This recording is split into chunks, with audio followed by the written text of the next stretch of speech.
and you have in the past 2 weeks. What'd you eat? You got your coffee or what? I got a milkshake. Oh, that's you got your sugar going. You're excited. That's his pre-workout. Pre-workout right there. You're double talking, triple talking. 100p, man. Now 100p. I don't care who picks up Shadore. I just don't like that the Cowboys didn't. That's the only thing I wanted him. I wanted him to go to the Cowboys. Period. Let's see. Let's see if I can get that. Right. I'm trying to see what you look like on YouTube now that you are lowered.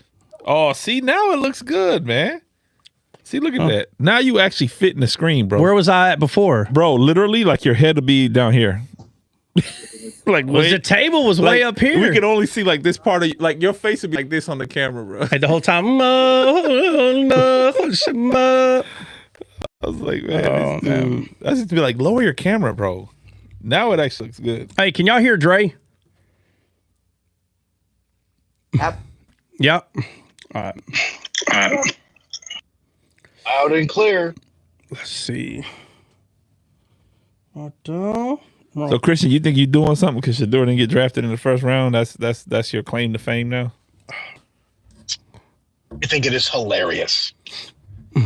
What's hilarious that the Cowboys didn't get? Cowboys should have picked him up. Yeah, I think it's hilarious that he actually fell to the second round. Bro, I mean, Tom Brady was Mr. Irrelevant, wasn't he? Yeah. Or close to it. Yeah. And not only So you're that, saying what about Tony Romo? Yeah. Yeah. What about what's the guy that's that won the Chiefs quarterback Moore, or what's his name? You talking about Monroe, or what is it? Yeah. Mahomes? Huh? Mahomes was the late pick. Yeah, Mahomes. Not only was he a late pick, a lot of people weren't excited to have him. Yeah, they thought he was trash. They thought he was trash. Yeah. So that stuff don't mean nothing. I know quarterbacks that got picked, first draft pick and didn't do a darn thing, went straight to the Browns. Like, didn't even play. Like, went wherever they were supposed to be going, didn't even play, went straight to the Browns. Or just went straight to the Browns. Shadore may go straight to the Browns. We'll see. The problem with Shadore is he's slow. That's his main issue. It's just he's so slow. There is. I don't care. But Tom Brady was slow. Tom Brady's you see freaking Tom two Brady left feet. running the He got two left. Bro, look up Tom Brady's I've seen it. No. Look up his 40-yard dash. Oh, trust me, I've seen it. It's what is bad, it, bro? What is it? Oh, it was like 10 seconds. Was it freaking 5 or what? It's like 10. like 10 seconds. It's like 10 seconds. It's like 8.8 40. No, I guarantee you it's a 5, bro, or a 5.2, something like that. It has to be. It has to. That boy had no choice but have an arm. 5.28, bro. 5.2, bro. Slow. Linemen are faster than this guy. Wow, bro. I was wondering. I was about to say that linemen are faster. Yeah, bro. My daughter could run the 40 faster than that. Bro. I was running 4.9 in high school. Sometimes a 4.8. Yeah. But that was rare. But I got 4.8 a few times. But 4.9, and I knew that wasn't fast. 4.9? Yeah. Bro, that's not fast. I don't care who you are. It's not fast. 4.8, you might be getting somewhere, but 4.8's not even fast. No, my daughter can run it faster than that. She runs the 800 in 2:16. Yeah, but all you gotta do is outrun the slowest person. Huh? So all you gotta do is outrun the slowest person. He is the slowest person. What are you talking about? Yeah. Yeah. Yeah, that's what we're saying. He is the slowest person. Hold on.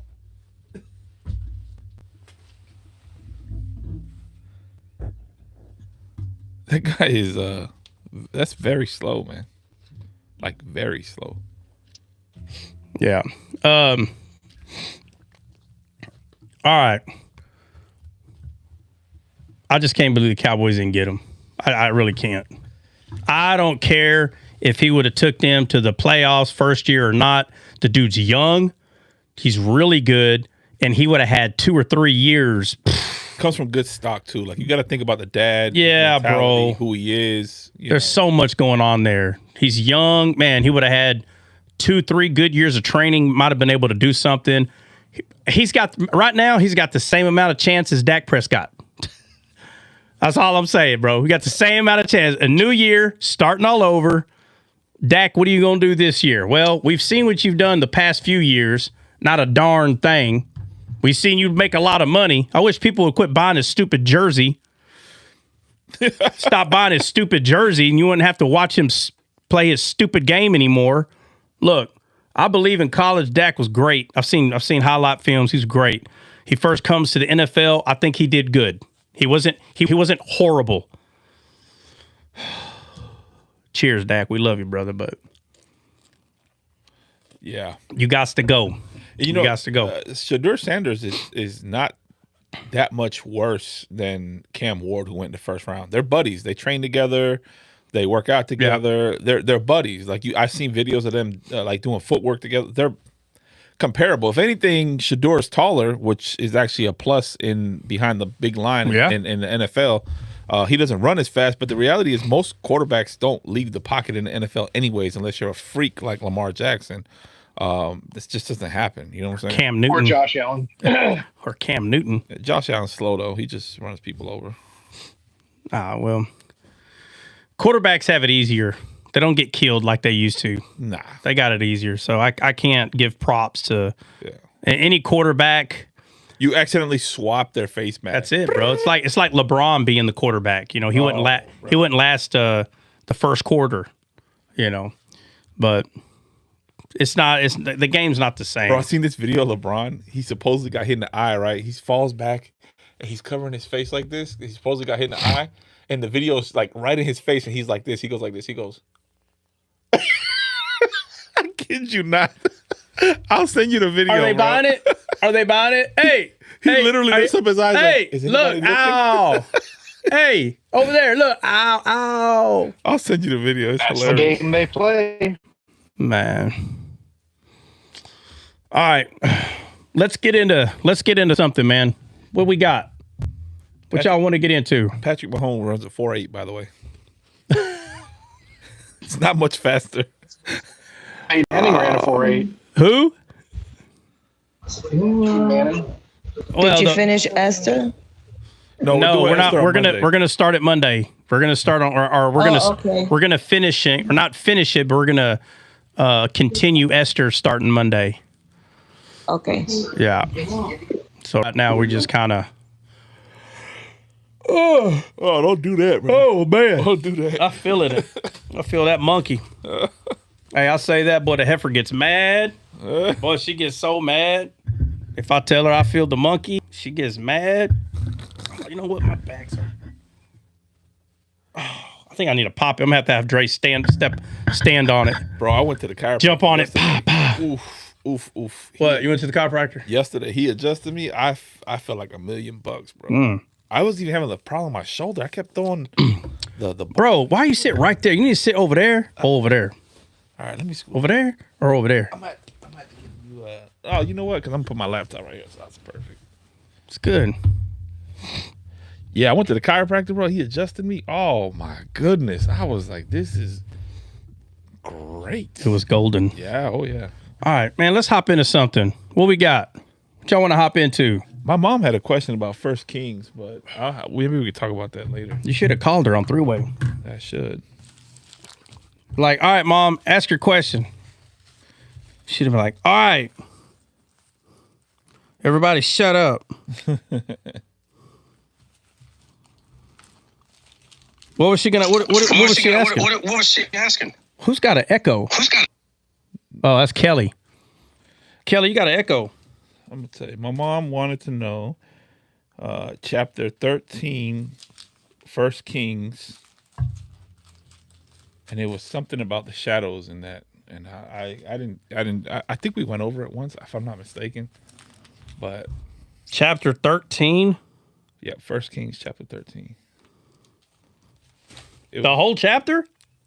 Yeah, it was something about I gotta read the chapter, remember what it was, but it was like somebody got burnt in that chapter. Oh, Lord have mercy. Dried up, the ashes.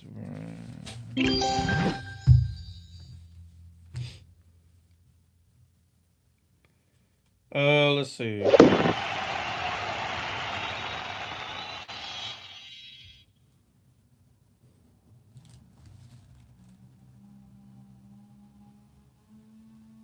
He getting it out there. Oh yeah. Got all that bucked up. All that's got to be split. I'm not really looking at splitting it this weekend. I was going to pick up on Monday because see, he works Monday through Friday. Well, Monday through Thursday, he's off on Fridays. So when he comes out, he bucks Friday, Saturday, Sunday, and then that week, Monday through Friday, I split all of it.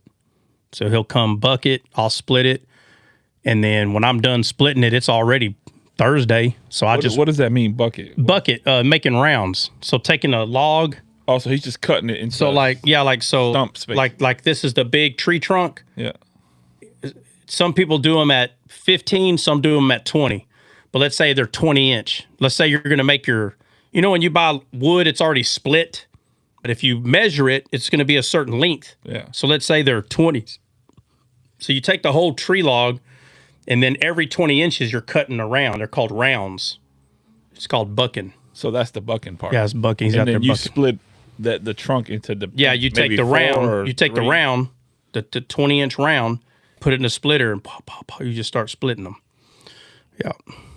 So we can together, if we took like a 18-inch diameter tree, probably 50 foot long, or be more like 35, 40 foot long.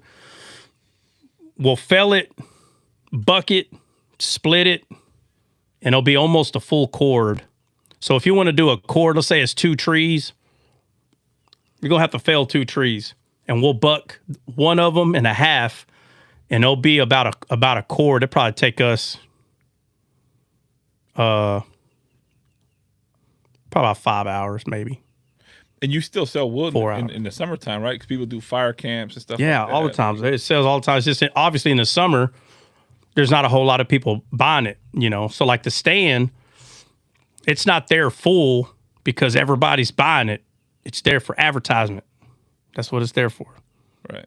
And then everybody, trust me, like people drive by, hey, don't let me forget. I need to get some. People are already looking at December already. And then I'll get a phone call. Hey, I need a whole cord, like the whole thing. When can you have it over here? And there are people, the smart ones do it in the summer. They go looking for the wood in the summer. Right. If you wait till it's already cold, people don't have seasoned wood. They got green wood. It's gonna be real smoky. It's not as good. But there's people that don't even understand the difference. They just go buy it when they can. Ron put bucket while eating at Buc-ee's. You seen that guy, that country guy? He calls it bussies. Bussies. He calls Bucky bussies. Bussies. Why does he call it that? I don't know, bro. Me and Ryan be laughing because Bussies. We ate a Bucky's breakfast. He thought real country. He's like, yeah, so I just pulled up the bussies. Bussies. That's I had me funny. some of that bussy juice. He's talking about the coffee. Bussy juice. Hey, they say that vanilla extract comes out of beaver's anus. Ain't no way. Yeah, that's what they say. It's a fact. I can't really hear you. Does that thing? Is that a fact? Does that need to get closer to you? Can you I probably need to switch to this. Switch to that one. Yeah. Leave those headphones on. God, I heard that too. I saw the man speaking of it. Okay, hold on. That one was that one. All right, talk. Check. There it is, that right it? there. Yeah. All right. Hold on. Mute me for a second. Hold on. All right, go ahead. You're good. Watch me move that box out the way. I don't want that metal to hit it. Put it wherever you need it. Just don't knock that camera over. No, I should be good right there. Lean back like you want to. What? Bro, because as soon as you... All right, that should be good. All right, you good? Can you hear me? Yeah, I can hear. All right. Perfect. Yeah, this guy's telling me That's how he did Mackenzie on the first date. Yeah, you can't have no more bread. Just sit back. Make Back. yourself No comfortable. more bread. No more. I promise you. I know they're good, baby. I know they're good, honey. But babe, we need to look to the future. Okay, you need to look to the future. You probably don't need 2 baskets. Probably not. Oh boy. It's probably not going to work. Hey, now every time we go to Texas Roadhouse, she's like, "Oh yeah, can you bring another basket of bread?" They bring that first one. Can you bring another? Oh, you want? Oh yeah, this will be done in 30 seconds. You might as well just bring another one. I'm like, oh my god. I like their peanuts too, Right. bro. When you eat the peanuts with the bread and the honey and like their butter. Oh man, I love that. Mm-hmm. What were you gonna say, Comes from Christian? the vanilla bean thing. No, not vanilla What's bean. crazy Not vanilla is- bean. Vanilla bean comes from a plant.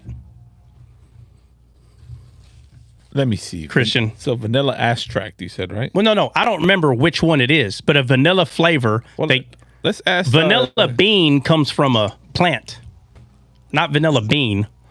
So vanilla flavor. I don't know which one it is, but it ain't vanilla bean. I'm sure people. Well, check it out. When I was in Belize, all them bees done died, so they have to pollinate with a toothpick by hand. It's crazy, bro. What do you mean, bro? What are you talking about? Oh, look. So here. Hold on a second. Oh my bad. Go ahead. No, you go ahead. This is disgusting, bro. Why'd you have to show me this? Bro, I heard about this. Nasty. Hold on, before you read it, all I want to know is there any truth in what I'm saying? Apparently, yes. Okay, all right. So look. So now, watch It's this. called Cass. No. Don't give nothing away. Listen, I was eating banana pudding the other day. Listen, and this stupid lady comes up to me, and yeah, I said it. Stupid woman. She comes up to me. She's like, "Hey, do you like the flavor of that banana pudding?" I was like, "It's amazing." I was like, "Whatever y'all did to get this," they go, "Well, I'm glad you said that, because we got it from a beaver's anus," she tells me. I said, "What?" She's like, "Yeah, vanilla," and she named it something. She's like, the beaver. I said, "Ma'am," I said, "a beaver is an animal that makes dams." And hold on a second. You know, I'm about to go get a vanilla, one of the banana puddings from Bussey's here before I leave. I like their banana pudding. Well, anyway, no, Bucky's banana pudding. It's good, man. I give it a 5. Really? Yeah, dude. No good at all. No, my aunts make the best banana pudding. Well, yeah. I mean, in Okay. comparison. Anyhow, bro. So I said, "Ma'am, you do know a beaver is an animal." So I pulled it up on my phone. She goes, "Yeah, a beaver." I said, "Ma'am, I'm sitting here tearing up this banana pudding till this stupid lady tells me that I'm eating beaver anus juice." I said, "What?" So I get on my phone and I see this little thing, and it said enough, and I didn't have time to sit there and read. And I'm like, well, I'm already halfway done with it, so I went ahead and finished it. And the whole time I'm mad because the flavor went from a 10 to a 4, like real quick. And I'm like, what? So this not too long ago. So all right, so what'd you find out? What's the truth behind this stupid beaver anus juice? All right, here's the real story. It says there is a substance called castoreum that does come from the gland near a beaver's butt. Especially, it's called, or it says specifically, it's from the castor sacs located next to the anal glands. Who thought of this? I have no idea. It's somebody that was hungry. Hold on a second, bro. Listen, some country bunkin that was hungry, just like, "I'm gonna catch me a beaver." Goes and catches a beaver, starts chopping them up, and notices that there's a sweet aroma that's coming from this animal. And it's like, maybe the wife was like, "You need to figure out what that smell's coming from. It smells good." All right, well, whatever. So he catches another beaver. He probably starts from the head and just starts chopping until he smells it again. He's like, "Okay, well, it's got to be on the rear end side. This booty smells good. This anus is the best." So he goes and gets another one, starts in the back, and notices it's somewhere right here. So then he goes to investigate. Probably took about 10, 15 beavers. Just got beavers everywhere. Just body parts of beavers all over the place until he found out that there is this sweet aroma that comes from a beaver's anus. That has got to be the craziest thing I've ever heard, dude. Well, let me finish. But here's the fact, though. Hey. It says, but today it's extremely rare to use castoreum in food because it is expensive, hard to collect, and beavers are not exactly farm animals. Almost all vanilla today comes from vanilla beans. So she lied, in essence. She wasn't telling the, it was like you told me outside, half truth, half lie. Again, listen. So you should have just enjoyed your banana pudding. I it was did, but good. I'm telling you that split second of stupidness ruined my dessert. So I'm not saying all vanilla. I know where vanilla bean comes from, but there is a vanilla flavor that they get from the anus It's exquisite. of a beaver. The glands, the booty glands, the hemorrhoids of a beaver apparently taste like. That's gross. That's nasty. So I messed up. Hold on, let me finish this. So I messed up with vanilla. I messed up. You know what my favorite quote unquote cookie used to be? Fig Newtons. They were my favorite until I found out that the freaking wasp goes in the fig and dies in there. Every fig pretty much has a dead wasp in it. I love figs, bro. I love them too. Now I don't. I don't buy them anymore. I still eat them. I don't. It's disgusting. I would rather take the bee itself, clean it, rip its head off and all that, and eat it like a walnut, like I've done crickets, grasshoppers by the dozen. No problem. But you're telling me I'm trying to enjoy a freaking godly date and there's dead wasps inside of it. I gotta fact check this. Man, bro. Fact check it, bro. I was right about the stupid beaver. Try. Are you sure? Bro, I'm telling you, I think I'm playing this lady ruined my dessert telling me I got beaver glands juices in my freaking... Are you sure? Are you sure that didn't come from bushies? It did. I asked and they told me. It's kind of the same deal. All right, go over it, bro. Kind of the same deal. It says the answer is, I asked if dead wasps come from, or dead wasps are in figs. It says kind of, but not usually anymore. And even when it happens, you're not eating the crunchy dead wasps like people joke around as it is. Figs and wasps have a special relationship called mutualism. Certain types of figs, like wild figs. Oh, so it's like Trinity versus oneness. It's a mutualism. Something like that. I'm going to tell somebody that's mutualism. All right, go ahead. Mutualism, yeah. So it says it says the wild figs, it says needs a special fig wasp to pollinate them. So in the natural cycle, the female wasp crawls inside, lays her eggs. Oh, that's nasty. Pollinates the fig and then sometimes dies inside. But the figs release an enzyme called fixin, and it breaks down the wasp body, and you do not find a dead wasp in the fig when you eat it. It gets absorbed and digested into the fruit. So wow, appetizing. God, dog. It's just garnish. Matter of fact, next time you fix yourself a roll of Fig Newtons, make sure you take you a sun-baked wasp and stick it on top for garnish. Bro, I love figs. Love figs, bro. I love figs. Thanks, John. Kelly, hold on. Mute, Kelly. Mute. Okay, Kelly, drop down. Hey, Kelly, when you drop down, swipe out of TikTok. Or you know what, Kelly? Hold on. Don't drop. Hold on. You could probably swipe down on your phone. If she has an iPhone. If you have an iPhone. Do you have an iPhone, Kelly? Yes. All right, hold on. All right, hold on. Yeah, swipe down. Yeah, swipe down. Mute. Swipe down like you would bring up, your Wi-Fi. Swipe down, go back up, and then unmute.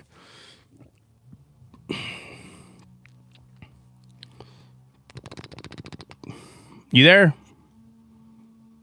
You got red bars too, Kelly. That's because she's in That's Nebraska. right. That there's just bee caviar. That's what it is. Be caviar.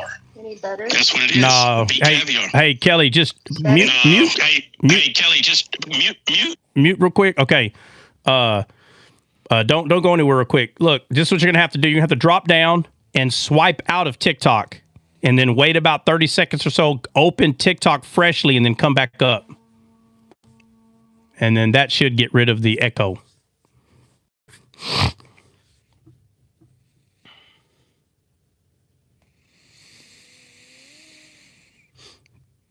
What'd you say? Eat figs in front of wasps and make them fear you. Oh my God. Nah, bro, I got a can of wasp. A can of a wasp spray for that. Let's see. Trying to wait for Kelly to come back up because I know she wanted to. Big Net. I don't know if he can. What's up, dude? Oh, Shiza. so I was saying before you had left, I know you had to drop for a second.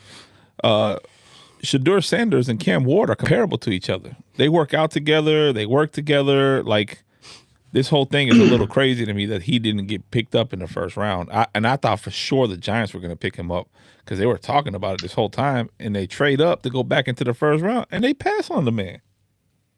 Well, let me ask you this: What if I was to work out with you and do all that? Does that mean that I'm as athletic as you and I can do what you do? I don't know, man. Here's what I'm saying. Like, I think Cam. I think Cam is a.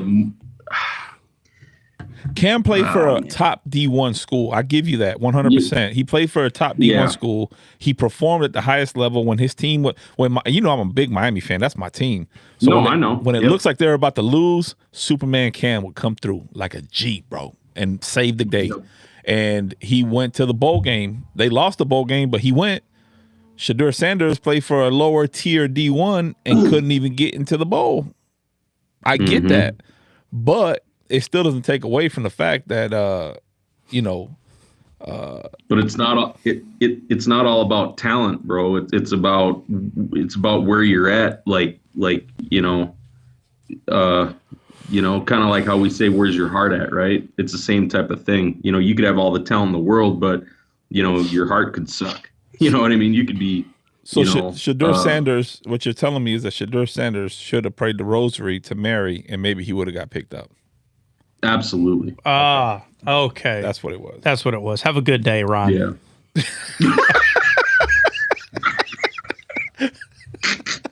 Yeah, bro. Bro, hold on, time out. Hold on. So if only he had a combat rosary, bro. Rosary, bro. That's right. Combat rosary. Oh man.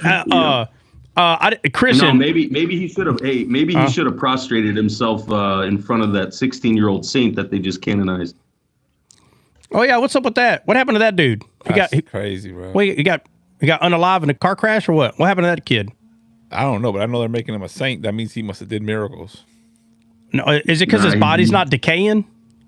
Right, well, that's what they must have poured beaver juice on him or something.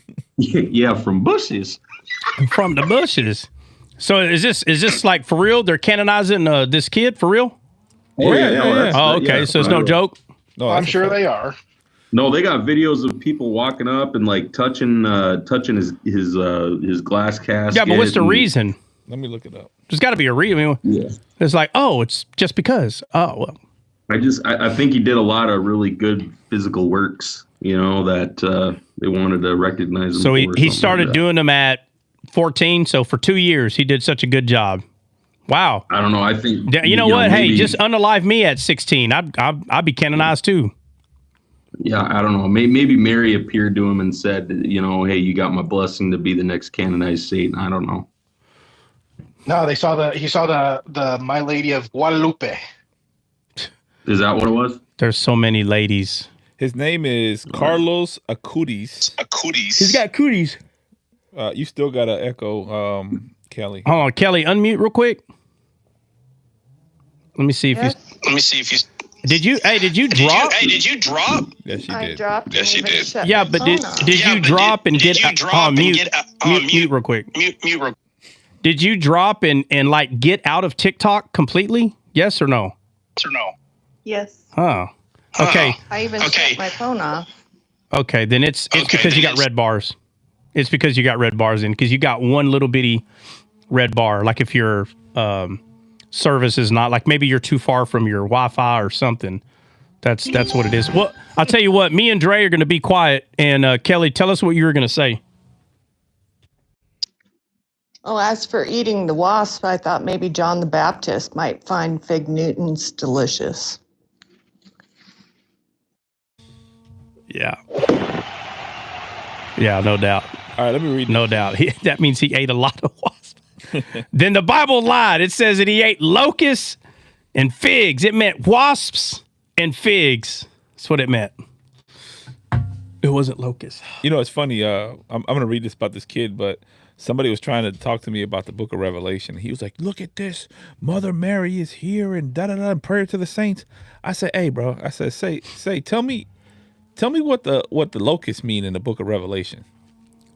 And he's like, well, I don't know. I said, so how are you going to tell us about the book of Revelation and you don't know about what the locust represents? Respectfully, there's a lot of stuff in the book of Revelation that I don't understand. So I'm not going to sit here and try to teach something. And you're telling me that you're going to tell us this is absolute truth, but you don't even know what the locusts are? Yeah. He was like, well, you used some stupid fallacy word. I was like, man, get out. Oh, they're the best buzzwords. They got the most buzzwords than anybody. But that's because they're focused on winning a conversation, winning an argument. Look how silly this is. Carlos Acutis. He's got cooties. Yeah. Was a teenager who loved computers and video games, but was also very devout. He created a website that documented Eucharist miracles, events where the Catholics believed the bread and the wine turned into Jesus' body and blood. He died from leukemia at 15 years old. Catholics around the world began to venerating him because of his deep faith, kindness, and his use of modern technology to evangelize, calling him the first millennial saint. So that's why he's venerated, because they need a first millennial saint. Because now the millennials need a saint to look up, because the other saints are too old. Right. They're too old fashioned. They don't get it. You got to stay relevant, I guess. Man. Hey, Dre, maybe you got some of that Jesus skin that old girl got. Oh my God, bro. That's dude. terrible. So it says one of his miracles, because you have to have 2 confirmed miracles to be saint. Oh, okay. Right. All right. My bad. All right. So the first miracle is a healing attributed to his intercession was already approved, which allowed him to be beatified or something like that. Beautification, something like that. in a. And his second miracle was recently approved in April of 2024, because you got to submit this they got to fax this over to the Pope, like, and then the Pope grabs the paper and says, oh, look, this actually happened. Could somebody approve this? And they're like, yeah, we have apostolic succession, and then they approve it. And if you get 2 approved miracles, then now you're eligible to be canonized as a saint. So his second miracle was clearing the way of full it doesn't say what the second miracle was. It actually doesn't tell us. Oh, well, that's it. Yeah. Now what happens is if somebody wants to canonize something, they fax it, and as soon as that fax comes through, the Pope's sitting right there, and it comes through, and the Pope hears, and he goes, "Oh no, ma Spiritu Santo," and he's like, "That's it, you're canonized. You're part of the brethren." So what about all the kids in the world that suffer from leukemia, that have good spirits? Like you go to these hospitals. I don't know. If you haven't visited one, you should. I've visited some of these. Even some of the leper colonies in India and overseas. You'll see these. A lot of these people are very happy, and you would think they would be miserable, but they're really not. They're just happy people. Like even though they have the worst diagnosis, they're very happy people. And then you got people in America that have they're literally rich. I would say 90% of Americans are rich compared to the rest of the world. Most people don't even have a rug on their floor. For God's sake. Most of them don't even have any kind of foundation. It's just dirt. Yeah, straight dirt. Yeah, that's their. In America, the people that are super rich, right? They move from one white-topia to the next, and then once the other white-topia starts, and it's just what I'm going to call it, because that's usually how it runs. But the old neighborhood that these people left to build this new, like, awesome place, people start buying those houses, and they're nice, and they got foundations, and And so you don't have the rich people are not moving from one mud hut to the next. They're moving from a house that has a foundation, it's got central heat and air, and they go build a brand new house, and now that house is affordable to other people. And it continues in America. So even the poorest people that we would consider poor, that's the kind of house they live in. It has a foundation, central heat and air. It may not be brand new, but it's not a mud hut. Doesn't have, I'm not talking about people who choose to live in the street, because there are people who choose to do that. They can work, and there are people who cannot work, and they don't have a choice, and they are homeless. Both of them are out there. So don't pick or choose either one of them. But I've met people personally that I know for a fact, if they wanted to, they can go work. They just don't want to. I met them. The age is right. They're strong enough. They'll say, "Hey man, you got some work for me?" And I'm like, "You know what? Come here." And I'll make them. Their back is broken about the time they leave my house. You're telling me they can't go get a job? They just want enough money to go do whatever they're going to go do. And you just got to be careful. So if you think I'm trying to tell you to go find a bunch of homeless people and tell them work on your property, they'll probably end up taking your house over. They're going to end up squatting on your property. You said you invited them. So I'm not telling you to do that. It's just I just happen to know someone that knew someone, and I helped this guy out, gave him some work, and again, very careful of who it was, and it didn't get no problem from the person, but the person could work hard. So of course I'm going to ask, "Hey, why are you not working?" He literally said, "Because I don't want to." That's what he told me. "I don't want to work." I was like, "That's funny. You just worked all day right here." Like, but I'm not trying to figure it out. They're probably getting a government check. Well, they maybe don't want to mess that up. Maybe, yeah, maybe. I don't know. But he looks like he's homeless. So everybody thinks that, that those numbers are way up here, and it's like you literally live in under a bridge over there, like, but. All right. What's up? You want to read 1 Kings or what? We can go over some of it. I'm not really sure what part. I know she Or you want to do it tomorrow? Yeah, Because 1 Kings is pretty, bro. That's freaking lengthy. Yeah, it's kind of long, bro. We'll do it tomorrow. Yeah, I think. All right. Hey, somebody got something y'all want to go over, man? Something that's not going to take an hour, because that might. You gonna be on tomorrow? Oh yeah. We're coming on tomorrow for sure. We're coming on tomorrow, 100%. I might even get my mom on the phone tomorrow Get her on there. if I can. Yeah. Get her on there.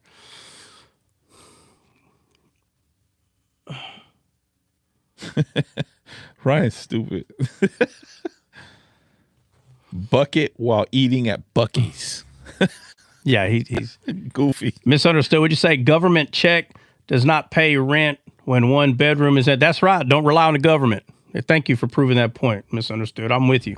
Don't rely on the government. Don't do that to yourself. Don't let your friends and family make you believe you need to rely on the government. Don't do that. That's a fact. If rent is $1,500 to $2,000,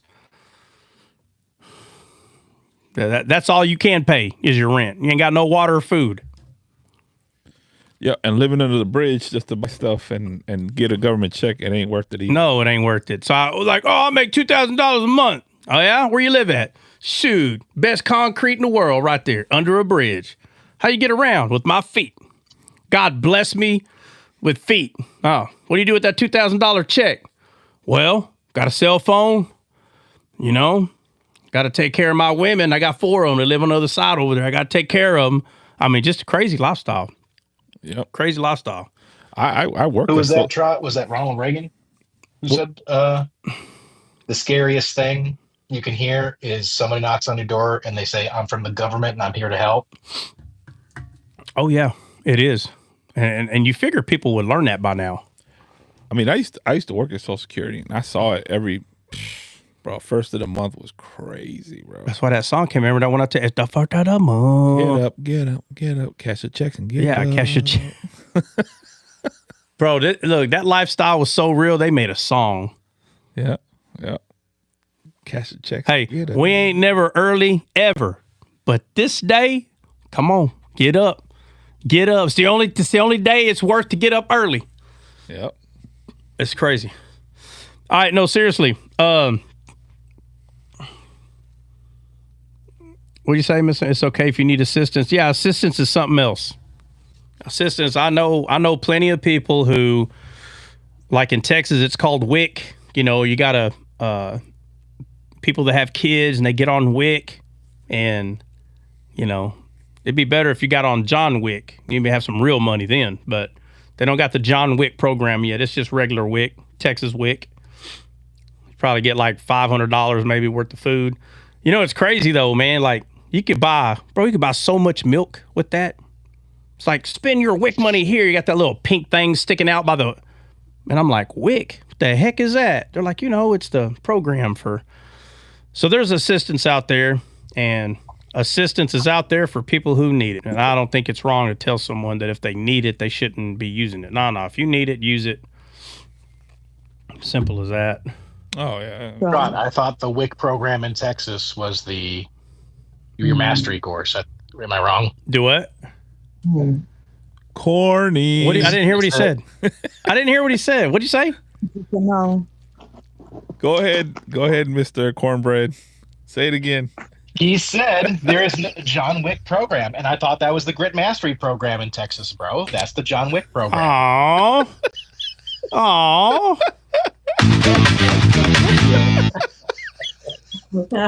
You're rocking out right there. Oh my gosh. Man, how about this?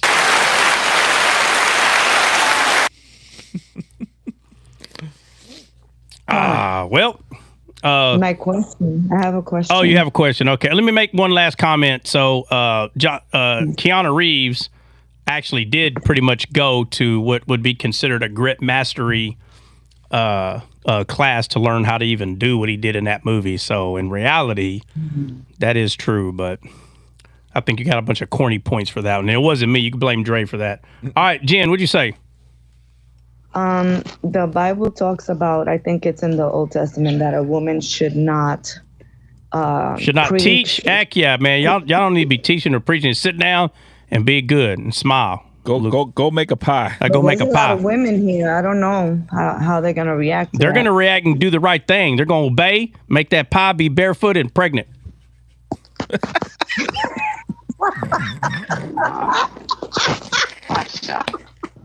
Look at Nina manifesting, boy.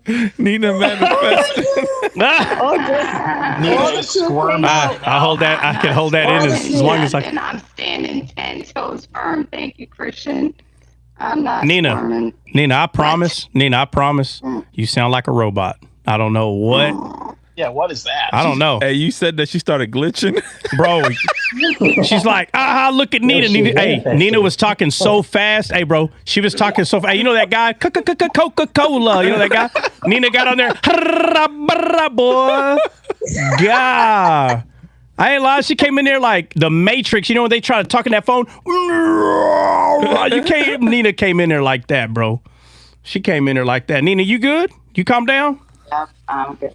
That was a Holy Spirit intervention. I don't know what that was. No. It sounded like Nina, Shaitan. That sounded different. Hey, it reminded me of it.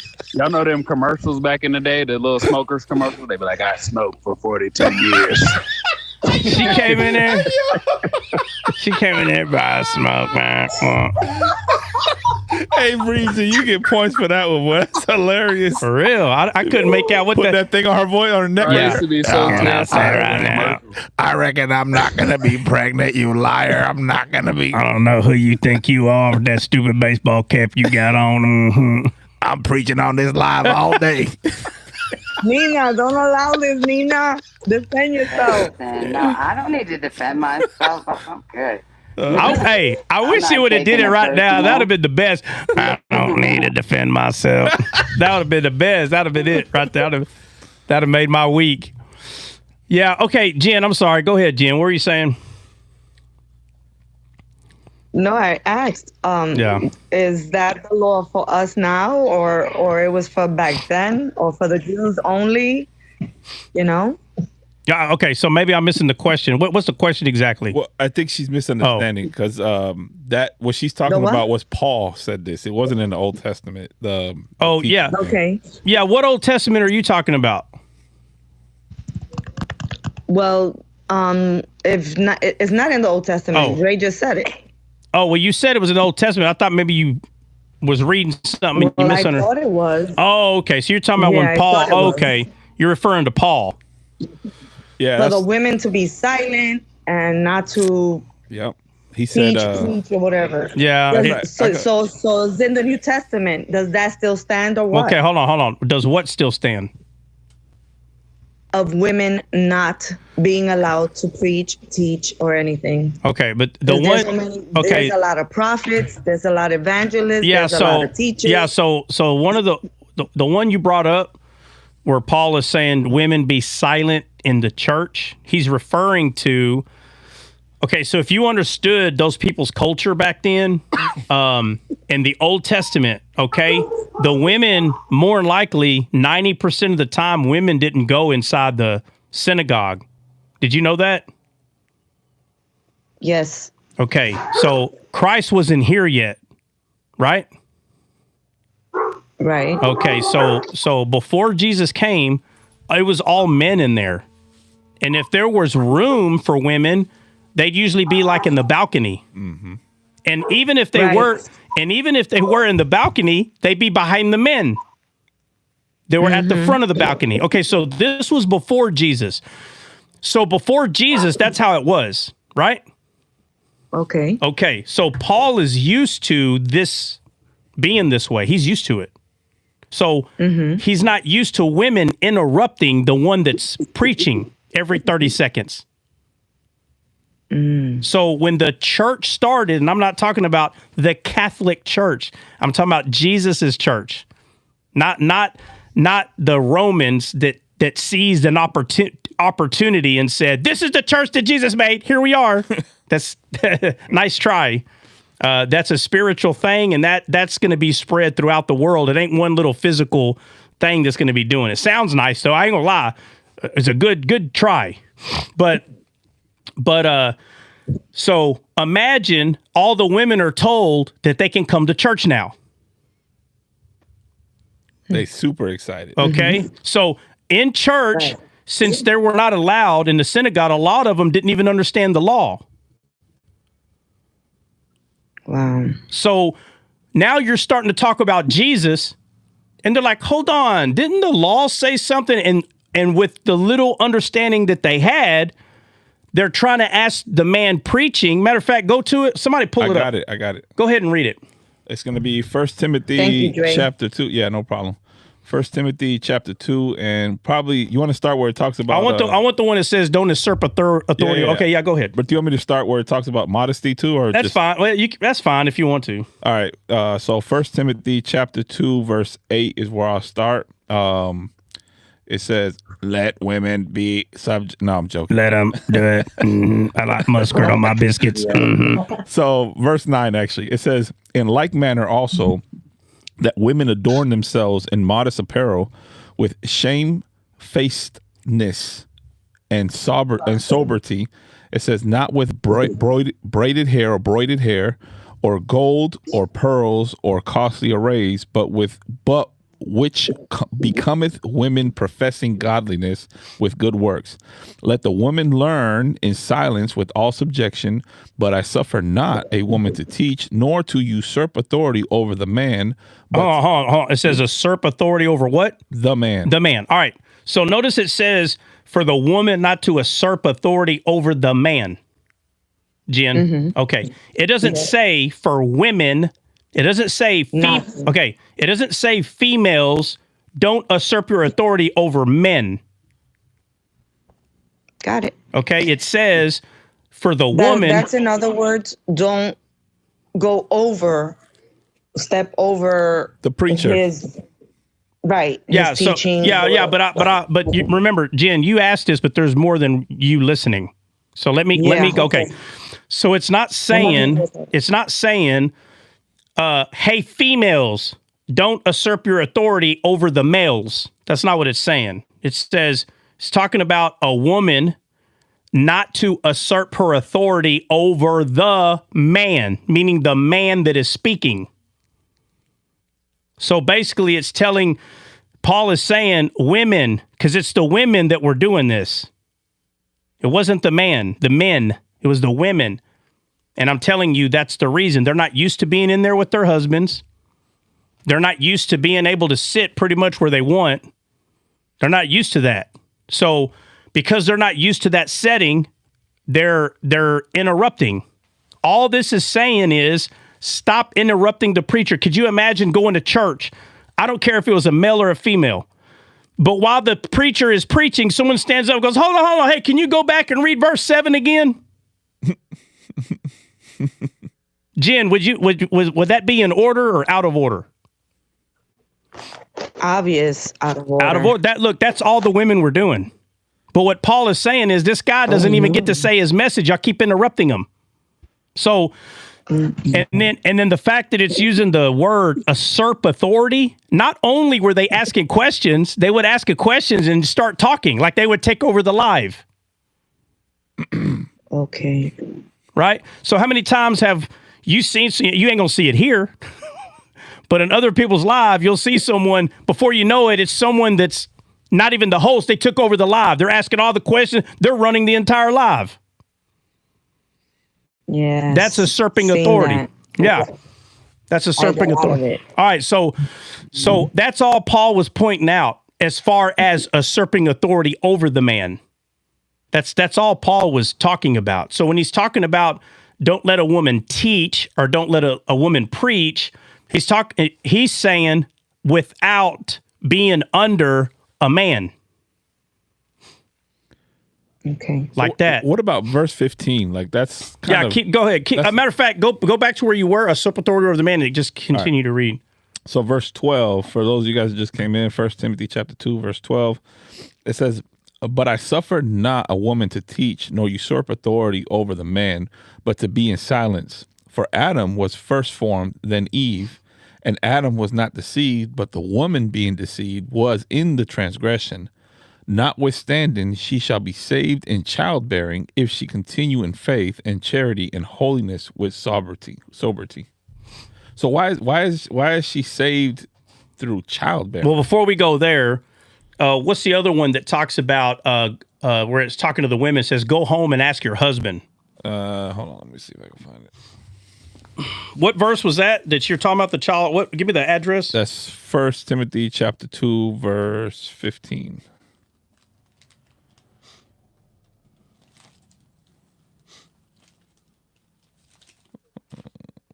There we go.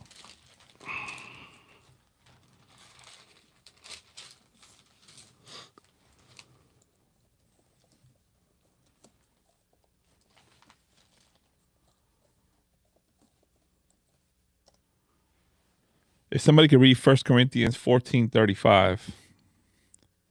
Otherwise, I'll just do it. It doesn't matter. 1 Corinthians 14:35. Somebody got it? I got it. All right. First, 1 Corinthians 14:35. 14:35.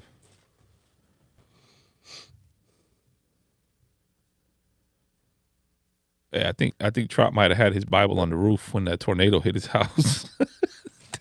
See this thing? That thing's tore up, bro. Hey, look. So basically, what happens is, I see them like he's so disrespectful. Look at how he treats the Word of God. How dare you treat this physical book? Hey, but like basically, what happens is the first page starts getting messed up, and eventually it comes off. Oh my Lord! And so watch. So this one looks good. In about a week or so, this one will be all frizzed and ripped up, and then I'd have to move it over there. And before you know it, like I'm already getting out. I don't know. We're gonna have to do a flag ceremony for that thing this week, and we're gonna have to burn it like it's supposed to be. I know, but look at the middle. Look how nice it still is. Look. Yeah. Huh? So like if somebody brings up Psalms, that's the Holy Spirit part. That's the Son part that got tore up. Yeah, this the body right here. The soul's inside, and the whole thing's the spirit. And the Bible says that we're not supposed to grieve the Spirit. I think the Spirit's grieving right now. Oh my Lord! All right, what we're reading? Where we at? 14:35. Somebody got it? Yeah. It says, and if they will learn anything, let them ask their husbands at home, for it is a shame for women to speak in the church. Yeah. So again, notice that it's talking about women, and then it says for those women to ask their husband. So it's not talking to all the women. It's talking about the ones that are interrupting church. Meaning instead of interrupting church, go kind of like write these questions down and take these questions to your husband. Let the sermon continue and ask these questions to your husband. So when people read these and they're trying to like force a woman to shut up, if the Bible makes it very clear that a man is only a man is only a man when Jesus is head of that man. If Jesus is not head of that man, then the man's not a man. Period. If Jesus is not the head of a man, the man's not a man. Period. The end. Therefore, if a man wants to be respected, to call himself a man, only telling the truth if Jesus is his head. Period. So likewise, a woman, she wants to be respected as a woman, she has to show that she has a head, which is a man. It goes both ways. So the man is not exempt from this. The man is not exempt. So when Paul is saying, guys, he's literally saying, guys, respect the order. And the reason why he's saying this is when he says because it was Eve that was deceived. She was. And he's trying to point out if the Bible is already showing us that, first of all, the Bible's not teaching that a man cannot be deceived. That's not what the Bible is teaching. The Bible is not saying women are stupid. They can be deceived. Men are not stupid. They cannot be deceived. No, that's not what it's showing. What it's showing is that in a marriage, if a woman gets compromised, okay, if the woman gets compromised, she'll make the man fall. She'll make the man fall. Wow. Not the man will make her fall. The only way the man can make her fall is if he leads her wrong. Can we go back to Dre read something before this. Well, let me say this. Hold on, Jen, hold on. Write it down. Don't forget what you're going to say, but let me finish. All right. Yeah. So when you see Samson, notice that Samson was in love with Gentile women. Okay. And it was Gentile women are always making Samson fall because he was becoming head of this woman. But this woman they were not respecting the head. His women that he chose did not respect him. But that's why you see him always going out of his way. He always goes out of his way for these women because he already made up his mind. This is going to be my wife right here. This is going to be my wife. But the woman did not make up their mind that this is going to be my husband. So they betrayed him. Both of them did. So a woman, and let's just keep it real, okay? If you know anything about Cleopatra, you'll see this. But a woman, if she can get a man to fall in love with her, she can manipulate the man because he's already given his life and said, I'm going to be head over you. But if the woman decides, well, you'll be my head and you're in your own head, but I'm going to be the head. If the woman decides to do that, the marriage will not work. And what would probably end up happening more than likely, and when I say probably, I'm saying probably in 10 years. It's going to be a short time. That man will get sick and die. If a man allows the woman to take charge of the marriage, the man will get sick and die. Period. It'll happen because he's allowed the woman to be head of the household. So the woman has to allow the man to be the head, though. The man cannot force the woman to be head. If you have to force your woman to be pregnant, barefooted, and making the pie, if you have to force her to do those things, then she's not a wife. She's just not. And she could care less what you have to say about it. She don't care. So she'll be considered, a Gentile woman. Not a wise woman, but one of the foolish women, like Job said. You sound like one of the foolish women. Job told her. Why do you sound like this? You sound like one of the foolish. What was Gomer's wife? What was her name? Can't remember. Somebody look it up. Somebody look up the wife of Gomer. But when you see a good woman, then you'll see a complete opposite. The woman will lift her man up. Everything in her head will be after the man. Everything. But that man, if he has Jesus as his head, and the woman makes that man her head, it'd be an awesome relationship. Gomer was the wife. Sorry, Hosea. Hosea is the one that married Gomer. Yeah. And she was a harlot. She would be Gomer was the harlot. Yeah. Boy, they're trying to get me. Flash go. We only got 37 people right now on TikTok. Ooh, that's how I know they hit us with the. Well, how much is the flash go? 31. With 37 people in live? No, I ain't doing it. Y'all can keep it. We haven't, and that's one of those 70%ers. We haven't made one. Now, if it's 50%, like if it said 15, then I'd do it. Yeah. But I've tried their little 80%. We ain't got close. Like if it's asking for 30, how many is it asking for? It's asking for 31. Bubba, I'll be lucky if we get 20 of those.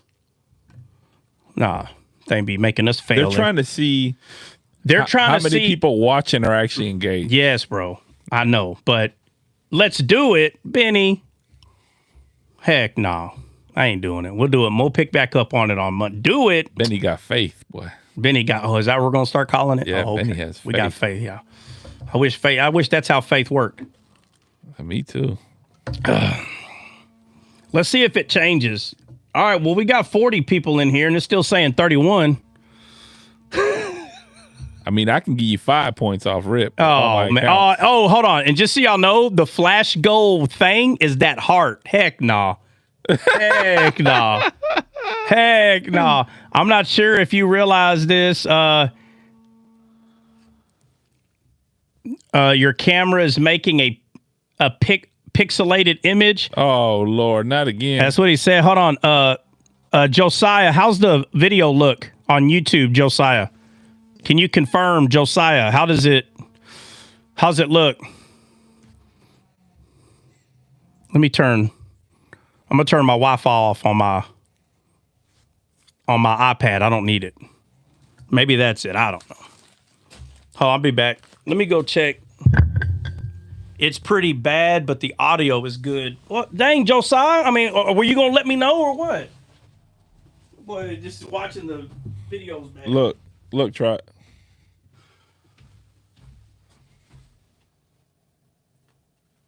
Bro, what's going on? Oh. Let's see. Man, I hope somebody ain't using my internet. There ain't nobody close enough to do that. Nah, they would have to have a password and all that. Yeah, that's true too. That's not good, man. We're gonna start doing this again. All right, let's see. Watching descaled Minecraft. Man, he's stupid, bro. Oh man. That's not good for the recording though, man. Jeez. Not good at all. Maybe because it's cloudy. Could be. Because hey, I ran the numbers. Hey, I could be wrong. Hey, I could be wrong, but on the YouTube, even though it's pixelated on the live, I think by the time you upload it, the quality should be better, and they should be able to pick the quality on YouTube. I could be wrong, though. All right, we'll find out because. Nah, your internet is bad, bro. Right now it is? Yeah. You got 19.9 on download and only 1.77 on upload. 19? Download is fine, but the uploads, which is what you're sending up to YouTube, is only 1.7. Bro, I'm about to run it on my phone. That's terrible. Hold on, let me do a speed test on my phone. The download's fine. 20 is not bad. No, I know, but I'm going to do the speed test right here. Yeah. All right. Bro, I'm already at 25. 10. 9, 10. Is it because me and you are on everything? I mean, I'm using Wi-Fi only on the iPad, and I'm not even downloading I'm not doing anything that would harm your internet. Like How's I'm not. How's All right, my everybody download's doing? 21. That's fine. That's good. It's the Bro. upload that's bad. Still didn't see Upload this. is almost still a on- 212. Yeah, the upload's bad. It has to be a 5. How I about think yourself? even the lady told me that if you want your internet to be Ever somewhat since, decent, she said that it has to be your talking download of the has to be anxiety and all around that, it 25 has to 30. diminished a lot. Has to be. And then your upload has to be around 4 or I give God 5. the glory. Right. What's crazy is every time I run, bro, the Yeah, other man, day I don't- ran my internet. don't It was blame that, the you know, download that's- was 500. I don't know. And the I know upload there's like, 7. a science. When we're to it or done, what- I'm gonna or run it in whatnot, front of you but and show you. Yeah, you got because the Holy Spirit in you. the so download you is know. fine. Even at 20, that's fine because that. we're not. Hey, maybe swipe out all Thank of you, your brother. other pages or something. No, I'm not on anything. I'm literally just. Matter of fact, I got. Do you understand what I'm saying? Yeah, no, I'm not, bro. Listen, I'll watch this. It ain't got nothing to do with that. It's not gonna make much of a difference. So I got my Wi-Fi off this. The only thing running Wi-Fi right now is my cell phone and iPad. All right, do it again. Do what again? Run the test. Like I right. don't have nothing on Wi-Fi, so I just turned off the Wi-Fi on this because I'm not downloading or uploading anything. So Yes, browsing the giving internet grace. takes no. Look at God. It takes nothing out Won't of he it. do it? I turned off the Wi-Fi on the phone, both the phones. Oh my God, what is that? Get out of here. I did not click you. Jesus Oh my God, don't start is singing. my portion. My Oh my Lord. Guys, can y'all read something, please? She gonna get mad at me, watch. Sis. I think She gets mad at me. She gets so mad at me, bro. We can. I think you know what I think? You know, I think she thinks that I think she can't sing. disciple. That's what I also, think. Well, yeah, but anybody who's But I've heard think her sing. I know she take it can. as Just don't be our lives is not about singing. You know, interrupt somebody when they're talking. Oh, bro. Or just use. It went from 22 to 18. You don't like. And then it went from 212 It to. was to Starter Live, and you Oh, have okay. a It's starting to go back up. and you're trying to stay on. Okay, so the topic, and upload is a someone 2.9, so it's almost a keeps 3, interrupting you. but the And download is they're like, 18. Well, what about this and that? And by that's the still bad. time Like, you know it's it, bad. The you're upload way should be off at least. your topic, and that's what I'm right? saying. It's Me something browsing like- the internet, that's not uploading. That's downloading. Yeah. Everything. So Well, I don't know which ones yet still. Whatever. Yeah. I don't know. Whatever you're pushing out to the world is upload.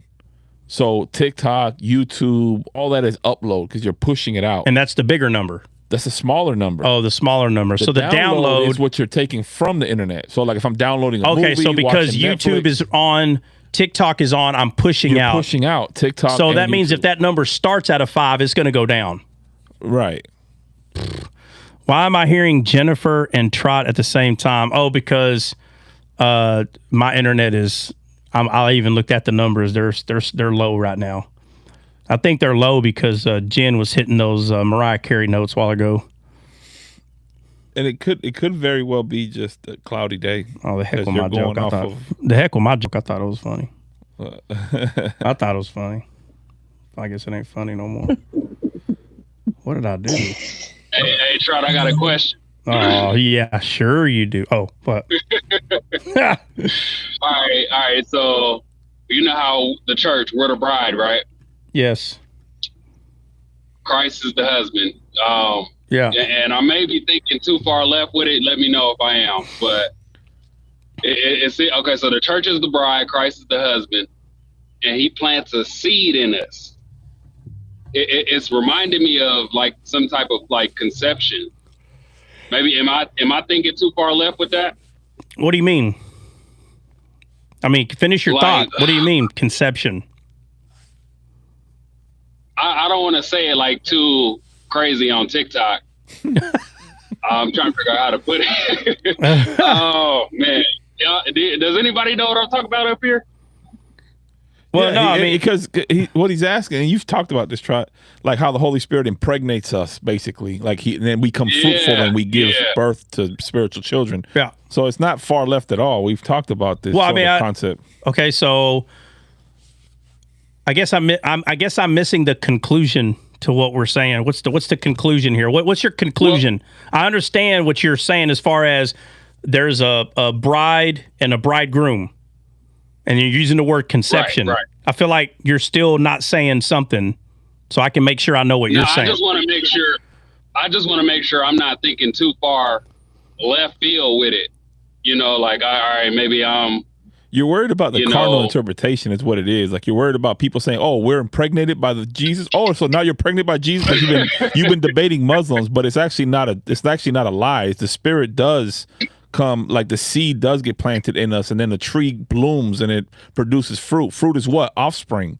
So yes, there is offspring of the spirit because the seed is in us. Is that what he's asking? Yeah. Are you asking what is the offspring? Okay, hold on. Are you asking what is the offspring? No, not what it is. I know what it is. Okay, it's just, I'm just not. I'm making sure that I'm not. And Dre hit it right on the nail. He's just worried it's about really my people carnal saying, mind. yeah. So like if you say that to a Muslim, he's like, "Oh, so your God impregnates but you? If you your God impregnates so you?" if you say, "Does God impregnate us?" Yeah. Okay. Yeah. No. If I say Okay. that, am I too far gone? Yeah. Okay. First off, I would not start. That would not be the first 10 words out of your mouth. No. No. You would have to lead someone to see what you're saying, and then the conclusion of what you're saying is that based on everything you said. So, like, if you just went up to someone who's like, "Can't wait to get impregnated by God," they're gonna kick you out. They're gonna kick you out. That makes no sense. Like, there's no validity in what you're saying. There's got to be some validity. Like, what's your point? So, like, Jesus, or better yet, Mary. Okay, her name literally meaning bitterness, or bitter water. Mara. Her name Mary comes from the Hebrew word Mara, which means bitterness or bitter. And so it's not wrong to see that in the Old Testament, you always see things that are going from bitterness to sweet, which is talking about us being fallen to being redeemed. So if you see it a lot happening in the Old Testament, it's not by accident. God orchestrated it that way, okay? And then you have Mary, whose name literally is bitterness or bitter water. And then Christ, who's the tree of life, just coincidentally happened to be the thing that was put in her. You understand? Right. Okay. So if Jesus is impregnated, or I'm sorry, if Mary is impregnated by the tree of life, that means that there has to be a wording in the Bible that makes it true. Can we say that in Genesis, the seed that God talks about, where he tells Satan that he's going to send his dragon slayer to unalive him, right? Right. All right. And he calls it a seed. So was that seed put in Mary's womb? Yep. Okay. Do we have to use the word impregnated? If I take a seed and go stick it outside in the ground and apples come from that seed, do I use the word pregnant? No. I don't have to. But what I can say is I reaped what I sowed. I sowed a seed of an apple in the ground, and an apple tree came out of the ground. Right? Right. Okay, so I don't have to concentrate on the word pregnant. I can just use the biblical language that our heart was desolate ground, and the good seed was planted in my desolate heart, and it brought my heart alive. And now, because my heart's alive, I can bear good fruit. And that good fruit is given to other people to eat, and they become spiritually born again. So in that way, are they considered spiritual children? Yeah, but I don't have to. Yeah, but I don't have to use the. I don't have to use the word pregnant. Hey, right. So let me finish real quick. Hold on, let me finish real quick. So what I'm saying is, you're not wrong for saying that. You're not wrong for saying, "Are we impregnated?" No, you're not wrong. But when you use those those physical words to a carnal minded person, you have to look at what they're going to be thinking about what you're saying. They're automatically going to go to penis and vagina. You understand? Hold on, Breezy. Do you understand what I'm saying? Yeah. My bad. I was struggling with getting the mute button. No, you're good. You're good. So listen, I say it sometimes, okay? But I know how to 100% back up what I'm saying. I don't care if they believe me. I always ask them, do you understand what I'm saying? And I can explain it so good that if they say, no, I don't even understand, I know they're lying. And now that you're lying, conversation's over. You know what I'm saying about when I say impregnated. But if I explain it as a seed, all of a sudden they're not as offended because I'm using the word seed. The word fertile? Hold on. Well, no, we can, but I'm saying, well, yeah, you can, but you don't have to use those words. So you don't have to say fertile ground. You can say good ground. The Bible calls it good ground. It doesn't mean you can't call it fertile ground. It's just when you use those words, impregnate, fertile, when you use those words, people are thinking penis and vagina, bro. So I'm trying to stop allowing their carnal mind to sneak in and steal the word by using those kind of words. So I try to keep it the way God explains it from the beginning. Jesus is called a seed. And Jesus was planted in Mary's heart. In her heart, bro. That's the womb that I'm talking about. I'm not talking about her womb in her belly. Jesus was not put in the womb in her belly. He was put in her heart. And from the heart, he went into the belly. From the heart, bro. That's the only way. Mary is not different than any of us. So when the Bible's talking about Jesus being placed in the belly of Mary or the womb of Mary or any of that, so now we're going to say that Jesus was placed in a different geographical location of Mary's body than any of us?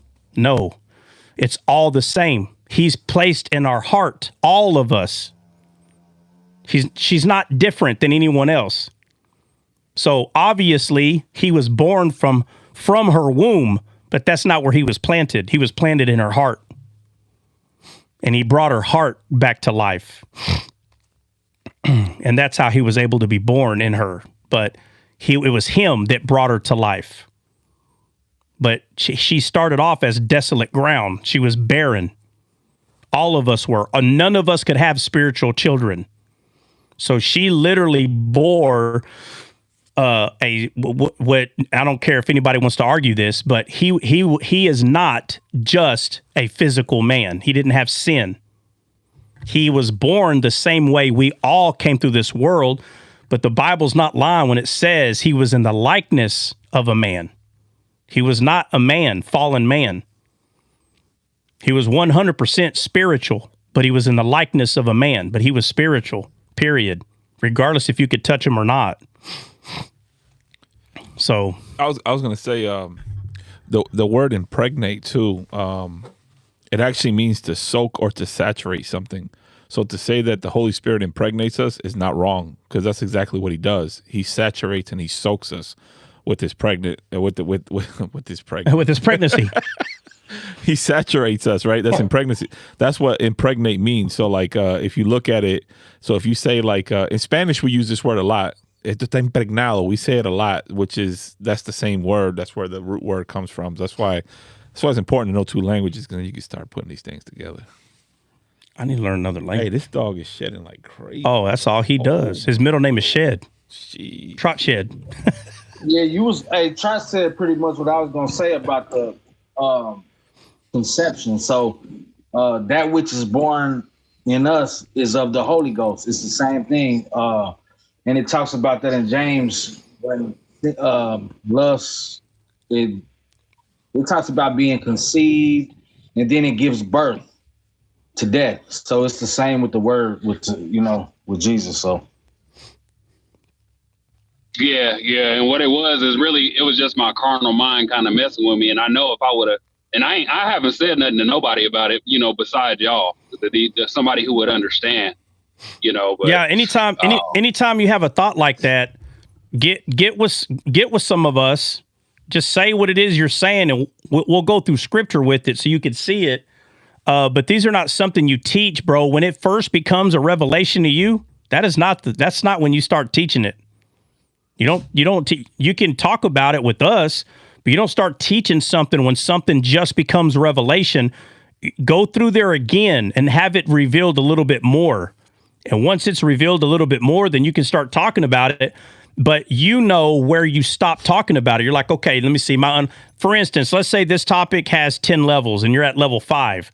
Bro, you should know where your level 5 is. So if people are asking you questions, and I'm not even saying they're proper questions. They could be questions that have nothing to do with this topic, but you're not sure if it does or not. But what you do know is it's not level 1, 2, 3, 4, 5. So whether it's level 6, 8, or level 0, you know, all you have to do is tell them, say, hey, look, this is something I'm still studying. I already know it to be true, but I'm still gleaning from the scriptures. So this is as far as I can talk to you about it. That's all you tell them. You don't sit there and, well, I don't really know. You don't do that to yourself, you know, because people, when they want to tell you, quote unquote, they want to ask questions, bro, all they want to do is trip you up to see if you're going to get tripped up over anything you believe and then say, see, you don't know what you're talking about. And they'll keep going.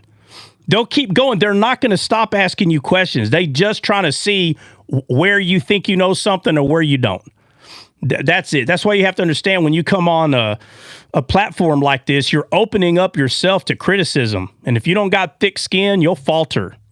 So nothing bothers me what people say or do. Now, if we're, you know, poking fun at each other, then that's completely different. But I'm saying if somebody's really trying to be serious and they're like somehow trying to criticize, oh, that's too easy. Next, I'm moving on to someone else. I could care less about any of that. You have to get to a point where, matter of fact, talking about thick skin, the guy the guy Joe Rogan, people always come in here, oh, Joe Rogan, you know, Hispanic Joe Rogan, or need a new hat Joe Rogan, or fat Joe Rogan. Guy came on here and said, eat too much bacon, Joe Rogan. He said, yeah, he did. I missed that. He said, eat too much bacon, Joe Rogan. What's the other one? Need a new hat, Joe Rogan. Oh, poor Joe Rogan. Every Joe Rogan comment, bro, you know, they come through here, and I always check, bro. They're different people. You know what I thought? I thought it was the same person, and I just not looking at the name. So the next time I saw Joe Rogan, I don't know if I still have it written down here or not. On one of these papers, I had the first time that I started writing the name down, I wrote it down somewhere, or you know what? It might be on my iPad, but I wrote it down. That way, when another comment came through, I was going to go see if it was the same name. And I was like, oh, it's not the same name. And then another one came, and I was like, bro, it's always a different person? Like, oh my God, bro. But anyway, Joe Rogan, he said it on a year ago, maybe on one of his podcasts. Somebody was asking him, you know, how does it feel? They brought a comment to him. What do you think about this comment? And he goes, what comment? And they brought it up, and he goes, I don't read those.